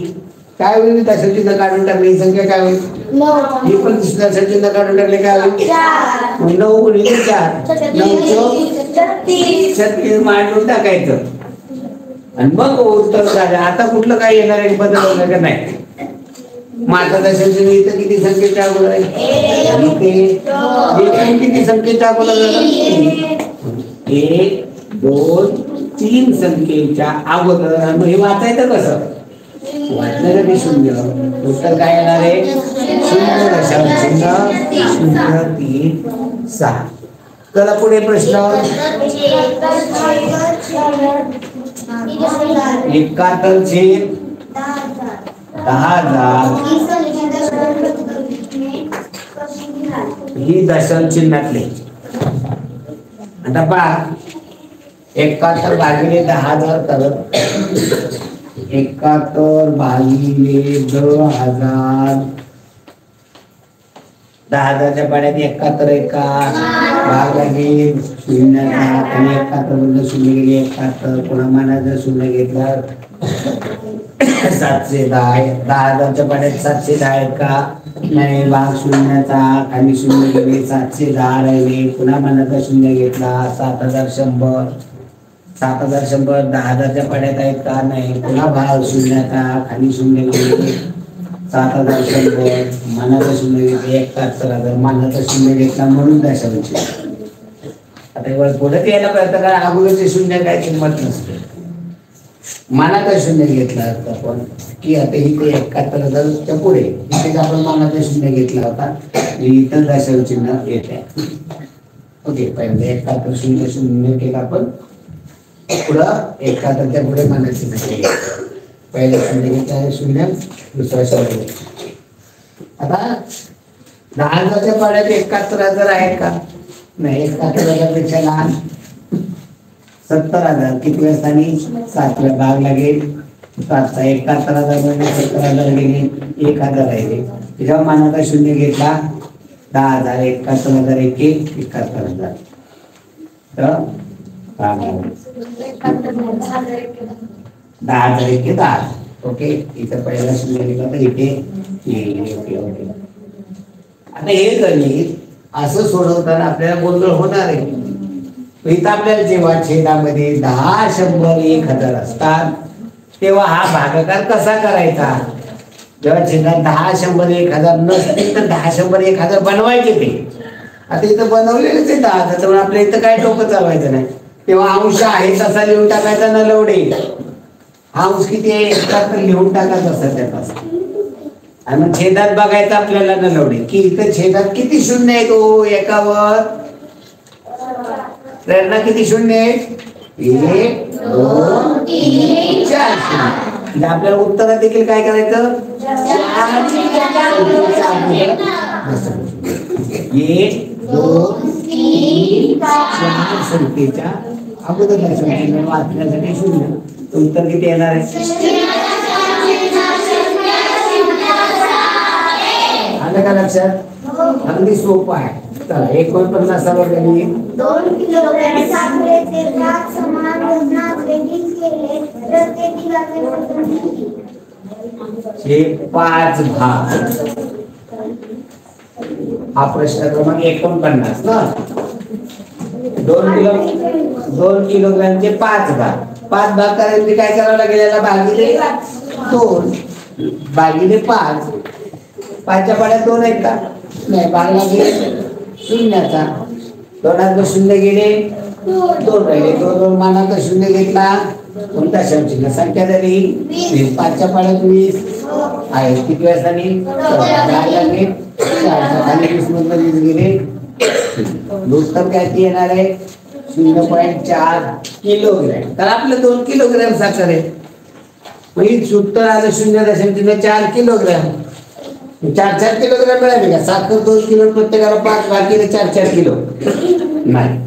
हे किलोग्रॅमचे आपल्याला ग्रॅम करता आले पाहिजे. मग ग्रॅम पासून किलोग्रॅम पर्यंत ग्रॅम डेका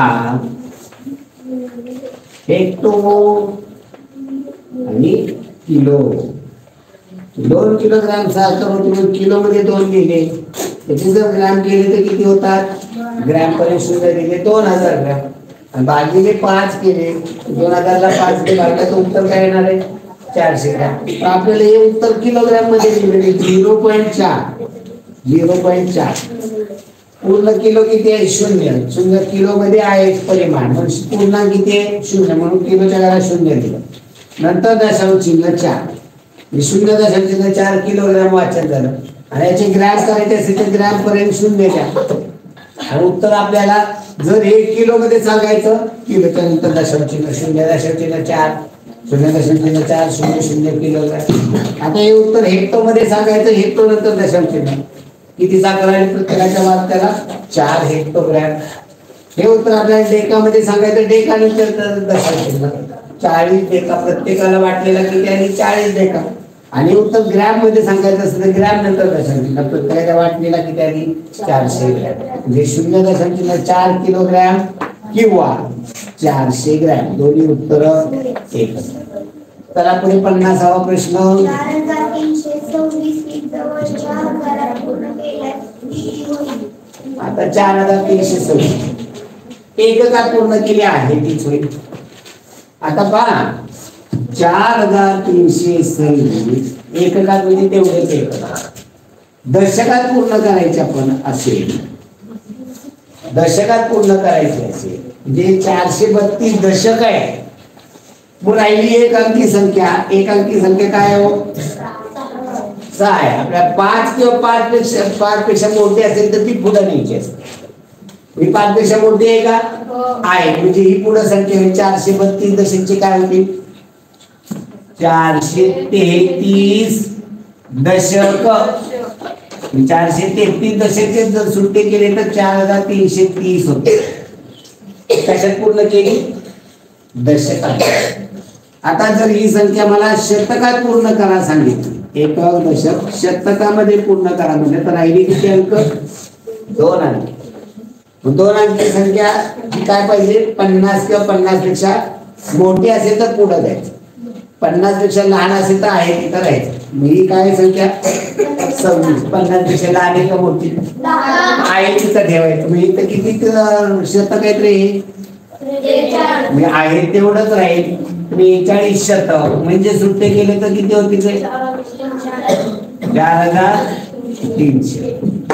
आता ही संख्या मला हजारात पूर्ण करायची आहे. 4326 हजारामध्ये पूर्ण करायची. राहिले किती अंक 3 अंकी म्हणजे काय पाहिजे आपल्याला 500.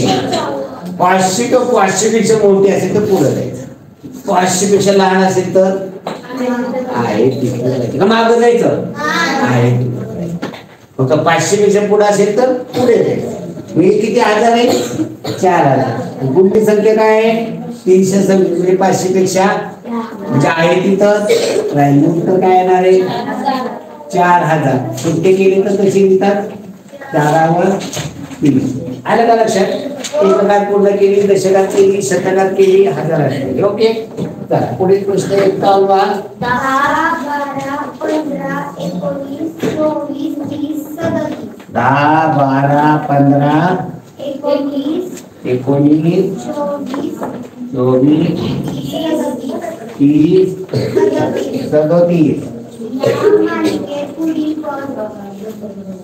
या मालिकेत पुढील पद. हा बोला जगताप बोला. ध्रुव 10 आणि 12 मध्ये 2 चा फरक आहे, 3 चा आहे,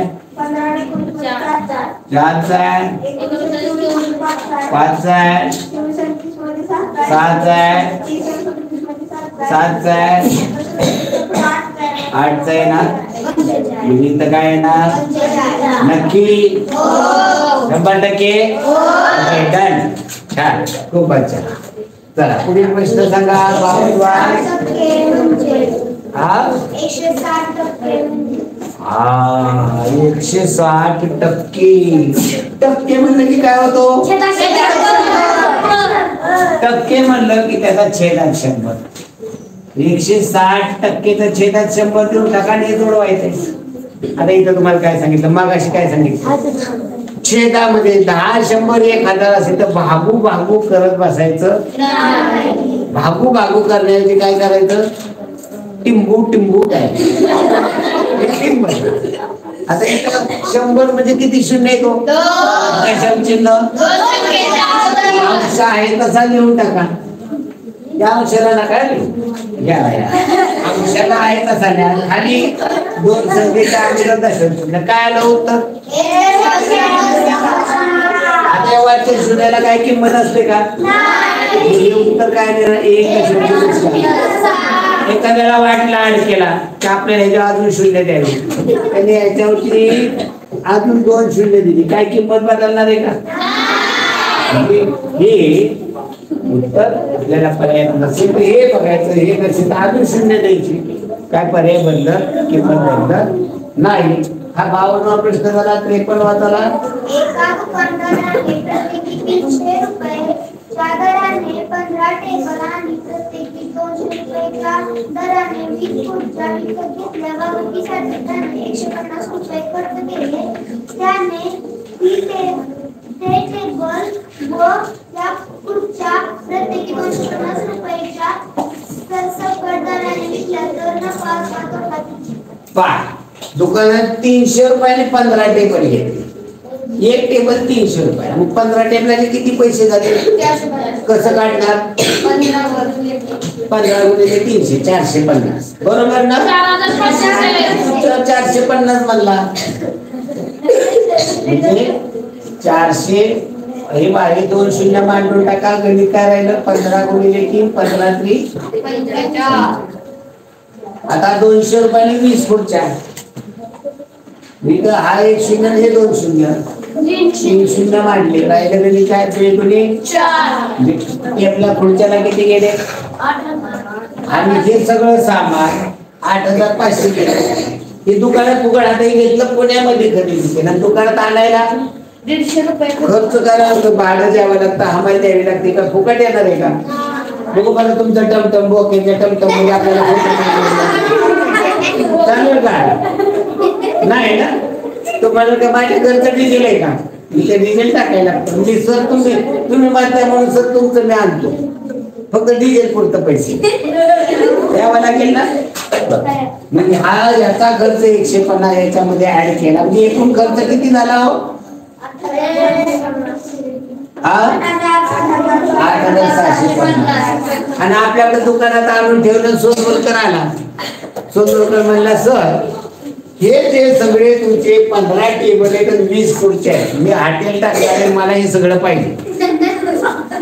या सगळं सगळं मी एक बी ठेवणार नाही, सगळं घेऊन जाणार, सगळं मला सगळं पाहिजे. त्यावेळेला द्यायला बोला. ठरला व्यवहार 250 रुपयांनी सर सगळं. टेबल एक खुर्ची 200 रुपयाला नाही, टेबल घेतला तरी 200 रुपयाला, खुर्ची घेतली तरी 200 रुपयाला. सर सगळ्या वस्तू किती येतो इथं? 15 टेबल आणि 20 खुर्च्या, म्हणजे झाल्या किती वस्तू? 35 वस्तू झाल्या. तर या सगळ्या 200 रुपयांनी विक्रीची किंमत किती होणार? 200 गुणिले 250 रुपये. ओके, म्हणजे लक्ष आहे तुमचं. 250 रुपयाने विकलेला. 250 गुणिले 35 पाहिजे. हा शून्य मांडून टाका, वेगळी कमी करायचं. 25 गुणिले 35, 35चा पाडा येतो 175. बघा, एखादा मला नाही, मला 25 आहे, त्याने उलट करायचं. या 25 5 लागला. 25 गुणिले 5, 25 5 125. 125 5 12. पण 25 न 3 लागून आहे. 25 3 12 70. एवढी ही काय झाली विक्रीची किंमत, सेलिंग प्राइस. आणि 8,750 काय होती खरेदीची किंमत, म्हणजे कॉस्ट प्राइस. मग selling price cost price 8,650, selling price 8,750. नफा झाला का तोटा झाला? नफा. जर खरेदीपेक्षा विक्री किंमत जास्त आली तर 8,750 मधनं खरेदीची किंमत 8,650 वजा केली तर या ठिकाणी एवढा 100 रुपये काय होणार आहे? टक्केवारी विचारला का? नाही, टक्के विचारला असता तर नफा गुणिले 100 भागिले खरेदी किंमत एकमान पद्धतीने आपण ते सोडवलं असतं. चला पुढील प्रश्नाकडे वळूया.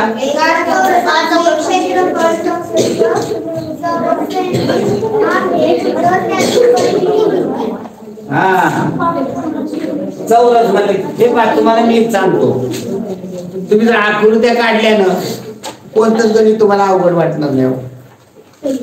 आयत म्हणलं, चौरस म्हणलं की तुम्ही तिथे आकृत्या काढल्या पाहिजे, तुम्ही काढत नाहीये. एकाच चौरस म्हणलं काय करायचं?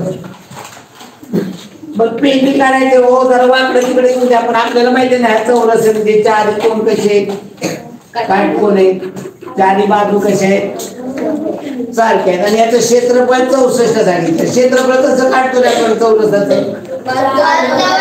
बाजू गुणिले बाजू म्हणजे बाजूचा वर्ग बरोबर क्षेत्रफळ असतं. मग आपल्याला इथं क्षेत्रफळ गेलेलं आहे 64. हे बाजूचा वर्ग 64 आहे. बाजू काढायची म्हणजे काय करावं लागेल? वर्गमुळात. इकडं बाजू वर्गमुळात लिहिलं की बाजूचा वर्गमुळात काढलं की बाजू आणि 64 वर्गमूळ 8. म्हणजे बाजू किती आली चौरसाची?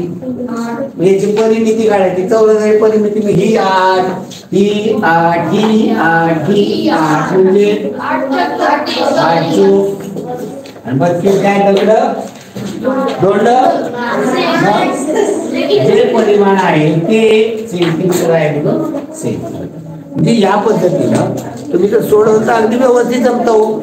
फक्त आता तुम्हाला सांगा ना की आकृती काढल्यामुळे काय झालं, पटकन आपल्याला हे गणित सोडवता. हे पटकन तुम्हाला जर सोडवायचं असेल समजू ना, नुसतं सोडवायचं नाही. आपल्याला प्रत्येक गोष्ट समजून घ्यायची आहे आणि समजून सोडवायचं आहे. आणि जर समजून सोडवायचं असेल तर काय करणं गरजेचं आहे? आयत असेल हे असेल तर तिथं आकृत्या आपल्याला त्याच्या काढणं गरजेचं. मी त्या गोष्टी तुम्हाला परफेक्ट समजतात. ओके, चला पुढील प्रश्न घ्या. 21 या संख्येचा सर्वात लहान बाजू कोणती? अहो आयुष, तुम्हाला आम्ही सांगितलं ना की नंतरच्या तासाला तुम्ही बसा. तुम्ही आहे मोरे सरकार आहे, तुम्ही करा. तुम्हाला कळायला लागेल. आमच्या यांच्यापेक्षा तर खूप छान कळेल. लावण बापू आहेत, नंतर ते आमचे केंद्रे दादा, यांच्यापेक्षा तुम्हाला चांगलं समजतं ना.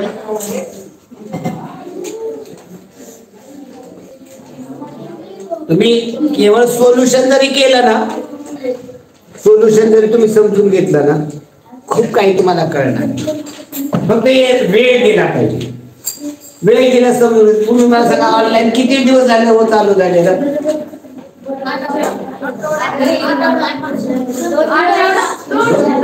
2 दिवस, तिसरा दिवस आहे आपला, 4था दिवस. 4 दिवसात तुम्ही ऑनलाईन करायला लागलं, त्याचा परिणाम तुम्हाला जाणवतोय का? मार्क वाढले का? परीक्षेपर्यंत चालणार आहे आपल्याला, भरपूर मार्क वाढणार आहे तुमचे. फक्त तुम्ही काय केलं पाहिजे? केलं पाहिजे. ओके, चला. काय होतं गणित? 55 वर गणित होतं 31 या संख्येचा सर्वात लहान विभाजन. प्रत्येक संख्येचा लहान विभाजन आणि मोठा सगळ्यात विभाजन सगळ्यात लहान विभाजन 1, सगळ्यात मोठा विभाजन. वेगळे कोणते विभाजन निघतात? 31 ही कसली संख्या आहे? मूळ संख्या आहे. चला पुढे प्रश्न क्रमांक 57. प्रश्न क्रमांक किती? 56. ए ही संख्या बी पेक्षा 10% मोठी आहे, बी ही संख्या सी पेक्षा 20% कमी आहे, तर ए ही संख्या 176 असेल तर सी ची किंमत किती असेल? ए ही संख्या बी पेक्षा 10% मोठी. ए ही संख्या बी पेक्षा 10% मोठी. मग आपल्याला बी माहित असेल तर त्याची 10% काढून ती त्यात मिळवली की ती ए येणार. पुन्हा काय म्हणले? बी संख्या सी पेक्षा 20% कमी. बी ही संख्या सी पेक्षा 20% कमी आहे. आणि पुन्हा काय म्हणलेले? या ठिकाणी आपल्याला दिलेले आहे ए ची किंमत 176. ए बरोबर 176, तर सी बरोबर किती? ए ही संख्या बी पेक्षा 10% मोठी. मी तर ए दिली 176, मग बी किती काढावी लागेल? जर बी आपण एक्स मानली तर बी चे 10%, बी चे पेक्षा 10% मोठी. बी ची किंमत एक्स मानली तर 110%, एक्स गुणिले 10 अंश छेद 100, 10% आपण असं लिहूया. बी जर एक्स मानली तर एक्स आणि त्याचे 10%, 110%, एवढी किंमत 176 येणार आहे. जे सगळ्यात अवघड गणित आहे तुमच्या गणितामध्ये. सगळे सोपे असतात असं नाहीये. काही गणित तुम्हाला मेरिट लावायचं म्हणजे 2, 3, 4 गणित आपल्याला अशा दिली पाहिजे. हे असं करावं लागेल. आपल्या एकमान पद्धतीमध्ये 10% कसं काढतो आपण? 10% कसं लिहितो? म्हणजे ए ही संख्या बी पेक्षा 10% मोठी. बी ला जर तुम्ही 100% मानलं, बी ला जर 100% मानलं तर ए ला किती मानाल? बी पेक्षा ए 10% मोठी 110. बी पेक्षा ए 10% मोठी, मग बी ला 100 मानलं तर ए किती होणार? मग आपल्याला इथं ए किती दिले? कुठं लिहिलं पाहिजे? 176 एच्या खाली. मग बी काय येईल? आणि काय होईल? 176 बरोबर 176 गुणिले 100 भागिले 100. 1 शून्य इकडे घालून टाका, 11 घालवा. 11 येते 11 6 68 66 16 गुणिले 10 160 कोणाला हो बी ची किंमत किती आली बी ची किंमत पहा ए ची किंमत 176 बी ची किंमत आली 160 बघा ए ची किंमत बी पेक्षा 10% मोठी आहे का 160 160 चे 10% 16 160 आणि 16 117 आलं बरोबर आता काय म्हणले बी सी पेक्षा 20% ने कमी आहे सी पेक्षा बा बी जर सी पेक्षा सी किती आला आपला 160 बी सी पेक्षा 100% ने कमी बी हा सी पेक्षा 100% ने कमी सॉरी 20% ने कमी सी ला जर 100 मानला आपण सी ला 100 मानला तर बी किती येणार आहे बी हा सी पेक्षा 20% कमी आहे मग बी ला किती येणार आहे 20 सॉरी 20% कमी म्हणजे 80 जर सी ला 100 मानला तर त्याचा 20% कमी म्हणजे बी किती येणार आपल्याकडे बी का सी मधलं काय कशाची किंमत आहे बी ची किंमत किती कुठे लिहू बी च्या खाली 160 तेव्हा सी बरोबर x माहिती सांगा 160 गुणिले 100 80 एके 80 गुणिले 160 100 गुणिले 200 कुणाची किंमत आली सी बरोबर 200 सी बरोबर मग बघा बरं करून आता उत्तराचा टाळा करून बघायचं आपल्याला बघा ए उलट जाऊया बी संख्या सी पेक्षा 20% ने कमी सी ची किंमत किती आली 200 मग 200 ची 20% करा 200 चे 20% 40 मग सी बी संख्या 200 पेक्षा 200 च्या 20% म्हणजे 40 न कमी आहे का 200 चे 20% 40 200 तर 40 गेले 160 आता बी आली 160 आपल्याला काय म्हणले ए ही संख्या बी पेक्षा 10% ने मोठी बी किती आली 160 160 चे 10% 160 चे 10% 160 पेक्षा 16 ने मोठी म्हणजे किती 176 आहे का आलं का लक्षात हे एकमान पद्धतीमध्ये या पद्धतीने तुम्हाला पटकन समजतं फक्त तुम्ही काय केलं पाहिजे त्याचा सराव केला पाहिजे तुम्हाला सराव केल्यानंतर काय अडचण नाही चला पुढचा प्रश्न घ्या एक चौरस व एक काटकोनाकृती चौकोन यांची परिमिती समान आहे काटकोन चौकोनाची लांबी 24 फूट व काटकोन 15 असेल तर काटेकोन चौकोनाची परिमिती किती पहा एक चौरस म्हणजे काय रे चारी बाजू काढताना आपल्याला नाही व्यवस्थित आला पण हा चौरस आहे आपल्याला लक्षात येईल आणि काटकोन चौकोन म्हणजे काय रे काटकोन चौकोन एका चौरसाचे काटकोनाकृती चौकोनाची परिमिती समान आहे काटकोन चौकोनाची लांबी 24 आणि चौरसाची बाजू 18 याची लांबी 24 आणि याची 18 आणि या दोघांची परिमिती कशी आहे चौरसाची परिमिती किती येईल रे 18 गुणिले 4 72 या एकाची देखील परिमिती किती येणार आहे गोरे किती येणार आहे परिमिती 72 म्हणजे या काटकोन चौकोनाची परिमिती कशी काढ बरे लांबी आणि रुंदीची लांबी आपल्याला माहिती आहे रुंदी माहित नाही या दोघांच्या बेरजेची ही काय असणार आहे अगोदर परिमिती आपण निमपट केली तर काय होईल 72 ची निमपट केली तर कसा हे पहिले 12 36 ही काय येणार आहे लांबी अधिक रुंदीची बेरीज.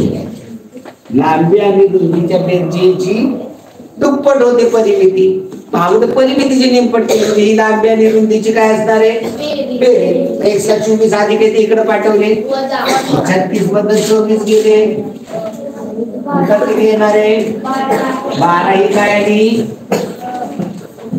रुंदी. आपल्याला प्रश्न काय विचारलेला आहे? याची रुंदी किती? चला पुढे 58वा प्रश्न. एका घराच्या गायी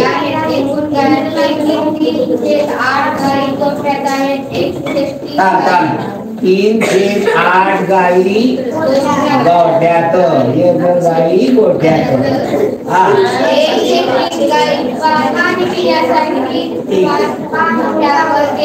पाणी प्यायला गेलेले 1/3. पुढं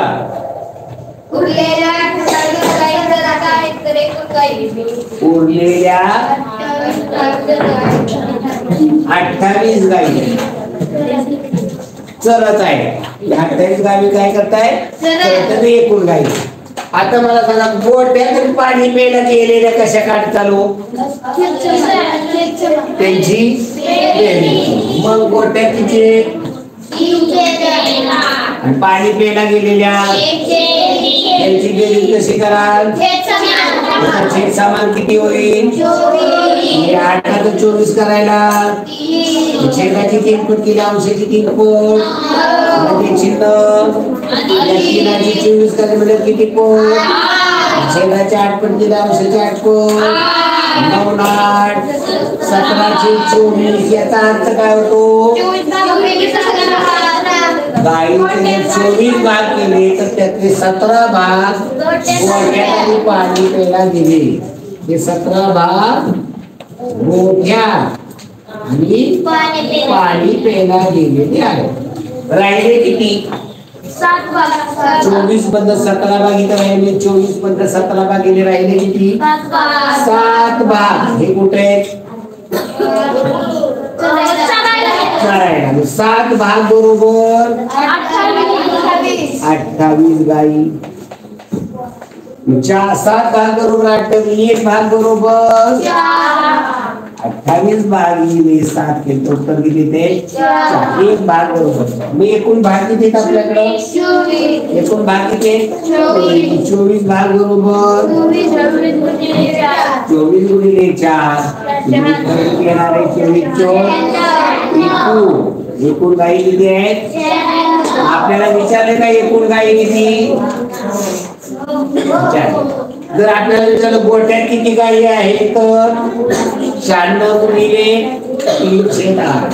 96चा 3/8 उत्तर येणार आहे गोठ्यात असणाऱ्या गायी. 10 × 8 8 × 16 12 × 36 गोठ्यात आहे. आपल्याला विचारलं असतं पाणी प्यायला किती गेले तर 96चे 1/3 3 त्रिक 9 3 दुनी 6 32 कुठं आहेत? पाणी प्यायला पाणी ठेव.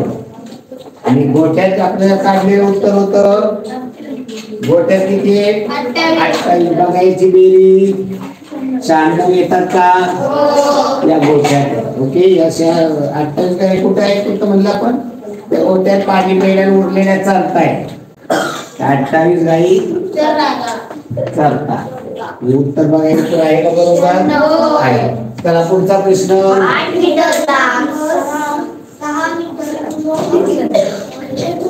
हा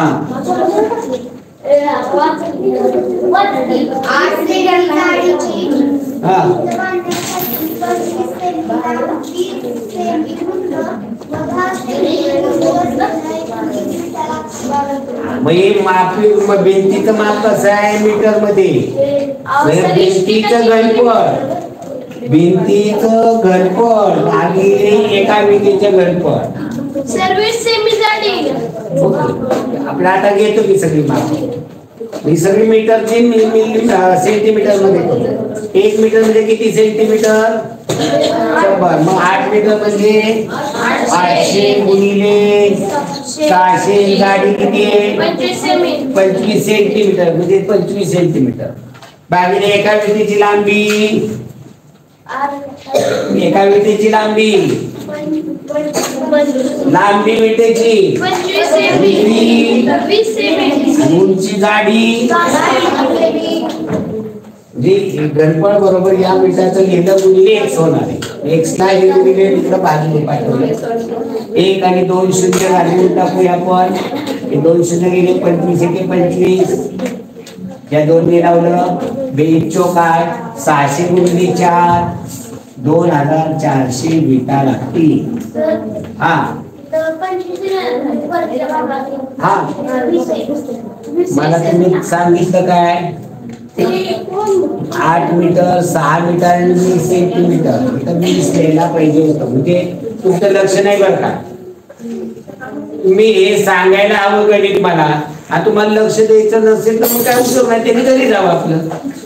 कशासाठी शिंदे बसायचे आपल्याला इथं. आपल्याकडे प्रत्येक टॅब आहे.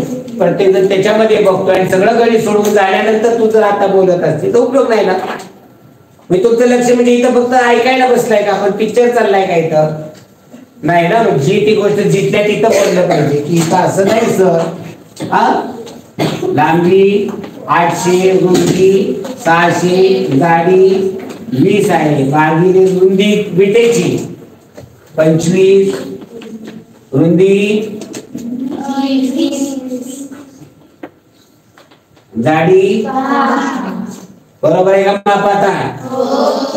मग इथं सोडवा 25 आपल्याला इथे 20 ला 20 घालून टाकूया. 25 इकडे भाग लावूया. 25 75, 5 ला 32 गुणिले 6 करायला 8 शून्य मांडून टाका.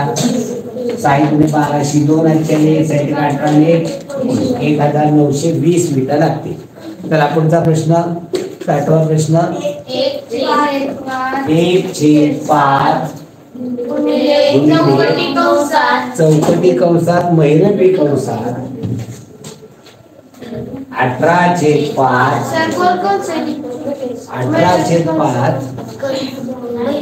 महिरपी कंसात पुन्हा अधिक 9/10 अधिक 9/10 कंस पूर्ण पुढे वजा 35/10 वजा 35/10 महिरपी कंस पूर्ण भागिले 1/20. आता इथं नियम काय आहे. पहिल्या कंस सोडवायचा आणि सगळ्यात आतला कंस अगोदर सगळ्यात कंस किती बेरीज आपल्याला अगोदर सोडवायची. 1/20 नंतर चौकटी कंस पूर्ण. ओके. सगळ्यात पहिल्यांदा 18/5 9/10. आता हे सगळं आपल्याला इकडे बाजूला सोडवावं लागेल आणि तिथे घ्यावं लागेल.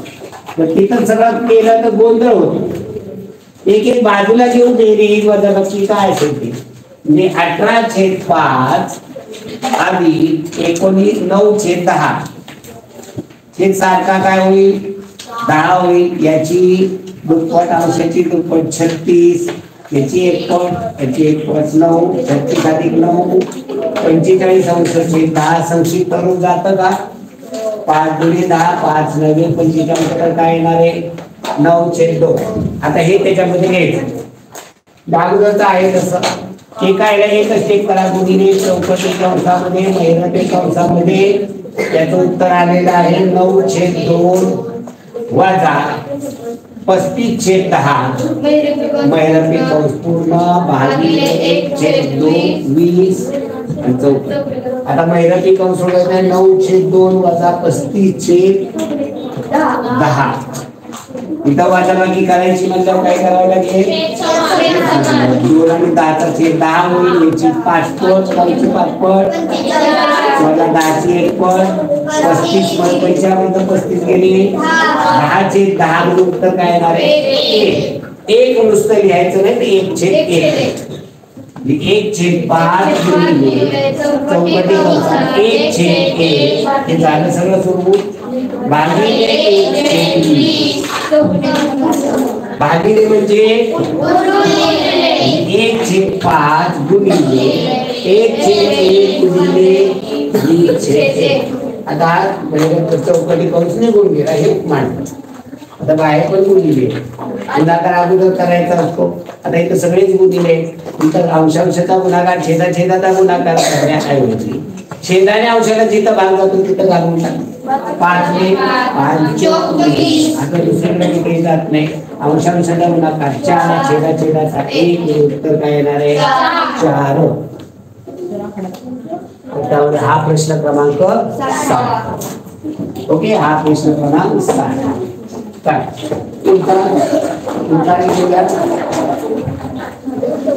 उतारे घेऊया 7:56 झाले. 5 मिनिटं वेळ आहे आपल्याला. चला पटकन उतारा लावा. तयारी पुढे राहायचं. ब्राझील हा दक्षिण अमेरिका खंडातील जे खंड आहे 7 त्यातील दक्षिण अमेरिका खंडातील सर्वात जास्त लोकसंख्या असलेला देश आहे. जनगणना 2010 साली सुमारे 19 कोटी लोकसंख्येसह ब्राझीलचा जगात 5वा क्रमांक लोकसंख्येच्या दृष्टीनं क्षेत्रफळाच्या दृष्टीने हा जगात 5व्या क्रमांकाचा देश आहे. पृथ्वीच्या भूभागापैकी 5.6% भाग ब्राझीलने व्यापला आहे. मात्र जगाच्या लोकसंख्येपैकी 2.78% लोकसंख्या या देशात आहे. त्यामुळे या देशात लोकसंख्येची सरासरी घनता 23 व्यक्ती प्रति चौरस किलोमीटर. प्रति चौरस किलोमीटरचा याचा अर्थ काय 1 किलोमीटर लांब आणि 1 किलोमीटर रुंद एवढं क्षेत्रफळ एवढ्या भागामध्ये फक्त 23 व्यक्ती राहतात. एवढी कमी लोकसंख्येची घनता आहे. एका चौरस किलोमीटर क्षेत्रात फक्त 23 लोक राहतात. ब्राझीलमध्ये लोकसंख्येचे वितरण असमान आहे. बहुतांश लोकसंख्या पूर्व किनारपट्टीच्या 300 किलोमीटर अंतरावर आहे. पूर्व किनारपट्टीवरचा भाग जो आहे त्या भागातच सगळी जवळजवळ लोकसंख्या. बाकीच्या भागामध्ये दाट जंगल आहे त्यामुळे त्या भागात जास्त लोक राहत नाहीत. या जंगलामध्ये विषारी खूप प्राणी आहेत. विषारी माशा वगैरे आहेत. ब्राझील हा कोणत्या खंडातील सर्वात जास्त लोकसंख्या असलेला देश आहे दक्षिण अमेरिका. पुढे पुढे पृथ्वीच्या भूभागापैकी ब्राझीलने व्यापलेला भाग 5.6. जनगणना 2010 नुसार ब्राझीलचा क्रमांक. ब्राझील मध्ये लोकसंख्येचे वितरण सगळीकडे सारखं नाही. मुंबईमध्ये आपली दाट लोकवस्ती आहे आणि आपल्या इथं मान तालुक्यात वगैरे पाहिलं तर सोलापूर जिल्ह्यामध्ये पाहिलं तर कमी आहे. तिथं दुष्काळी भाग आहे. त्यामुळं पुढं लोकसंख्या मोजणी या अर्थाने उतारात आलेला शब्द उतारा. दुसरा अमेझॉन नदीचा उगम पेरू देशातील अँडीज पर्वत रांगेच्या पूर्व उतारावरती होतो. अमेझॉन मधील पाण्याच्या विसर्गाचे प्रमाण प्रचंड आहे. ते सुमारे 2 लाख घनमीटर प्रति सेकंद एवढा आहे. ते सुमारे नदीच्या उगमापासून नदीच्या पात्रात जमा झालेला गाळ वेगाने वाहून नेला जातो. त्यामुळे नदीच्या मुखाकडे गाळाची संख्या फार मोठ्या प्रमाणात होत नाही. साधारणतः नदीच्या मुखाशी अनेक वितरिका आढळतात पण अशा प्रकारच्या वितरिका अमेझॉनच्या मुखाशी आढळत नाही. त्यावेळी अमेझॉनच्या मुखाजवळ अटलांटिक महासागरात किनाऱ्याच्या जवळ अनेक बेटे तयार झालेली आढळतात. अमेझॉन नदीच्या पात्राची मुखाजवळील रुंदी सुमारे 150 किलोमीटर. जिथं नदीचं मुख आहे म्हणजे नदी समुद्राला जिथे मिळते तिथं या नदीची रुंदी आहे 150 किलोमीटर. इतकं लांब नदीचं मोठं पात्र आहे. अमेझॉन नदीची बहुतांश पात्र जल वाहतुकीशी जोडली आहे. खोल आहे पाणी त्यामुळे जल वाहतूक होते. नदीचा उगम पेरू देशातील अँडीज पर्वत रांगेच्या टिंबटिंब उतारावर होतो. पुढे टिंबटिंब नद्याच्या मुखाशी अनेक आढळतात. अमेझॉन नदीच्या पात्राची मुखाजवळ रुंदी. अमेझॉन नदीचे बहुतांश पात्र हे बेट म्हणजे ज्या जमिनीच्या चारी बाजूने पाणी आहे त्याला बेट म्हणतात. हिमालय हा अर्वाचीन वनी पर्वत आहे. ताजिकिस्तानातील पामीरच्या पठारापासून हिमालय पूर्वेकडे पसरला आहे. आशिया खंडातील ही प्रमुख पर्वत प्रणाली आहे. भारतात जम्मू काश्मीर पासून अरुणाचल प्रदेशापर्यंत हिमालय पसरलेला आहे. हिमालय ही एक पर्वत रांग नसून हिमालय अनेक समांतर पर्वत रांगांचा समावेश. अनेक समांतर पर्वत रांगा. शिवालिक ही सर्वात दक्षिणेकडील पर्वत रांग आहे. शिवालिक पर्वत रांगेकडून उत्तरेकडे जाताना आहे शिवालिक पर्वतरांगेकडून उत्तरेकडे जाताना आपल्याला लघु हिमालय, वृद्ध हिमालय व हिमालयापर्यंत रांगा प्राचीन अशा आहे. या पर्वतरांगाचे पश्चिम हिमालय, मध्य हिमालय व पूर्व हिमालय असे भाग केले जातात. हिमालय हा पर्वत टिंबटिंब आहे. वरी पर्वत आहे. पर्याय क्रमांक 3. भारतात जम्मू काश्मीर पासून अरुणाचल प्रदेश पर्यंत टिंबटिंब पसरलेला आहे. लघु हिमालय, टिंबटिंब व हिमालयापर्यंत रांगा आढळतात. हिमालय व लघु हिमालय. हिमालयात अनेक टिंबटिंब पर्वतरांगांचा समावेश आहे. सगळ्या समांतर आहेत. अर्वाचीन याच्या उतार्यात आलेला विरुद्ध अतिशय अर्वाचीनच्या विरुद्ध प्राचीन. आजचे युग हे संगणकाचे युग आहे असे म्हणले तर वावगे ठरणार नाही. संगणकाच्या वापराची सुरुवात 1946 साली झाली. आता त्याचा प्रसार सर्व जगभर झाला आहे. कार्यालयीन कामे, आर्थिक उलाढालीची कामे, विविध विषयाची माहिती, दस्तऐवज एवढेच नव्हे तर अवकाशयानाचे नियंत्रण, वैद्यकीय क्षेत्रात केल्या जाणाऱ्या तपासण्या, शस्त्रक्रिया, उपचार पद्धती या बाबतीतही संगणकाची मदत घेतली जाते. संगणकाद्वारे उत्पादन प्रक्रियाही नियंत्रित केली जाते. माणसापेक्षा अचूक व तत्परतेने संगणकाची सेवा मिळते. आज इंटरनेटद्वारा संगणक परस्पराशी जोडले आहे. तर जगातल्या कोणत्याही भागात उपलब्ध असलेली माहितीचे महाजाल म्हणजे इंटरनेटच्या माध्यमातून संगणकावर सहज व तात्काळ उपलब्ध होत असते. इंटरनेटद्वारा विश्लेषण करण्याची क्षमता संगणकात असल्याने माहिती व ज्ञान संवर्धन व प्रसाराचे अत्यंत प्रभावी माध्यम म्हणजे आजचे युग हे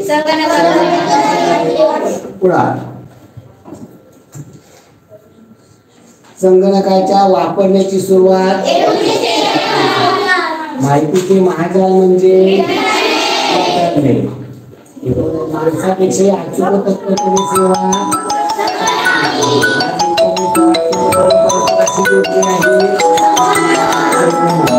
या इंटरनेटमुळेच आपल्याला संगणकामुळे आपला पेपर देखील आपल्याला मोबाईलवर मिळतो, टॅबवर मिळतो आणि आपल्याला तो प्रचंड वेगाने सोडवतो.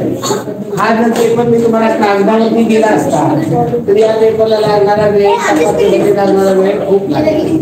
ओके, धन्यवाद मित्रांनो. भेटू उद्या याच वेळी. धन्यवाद.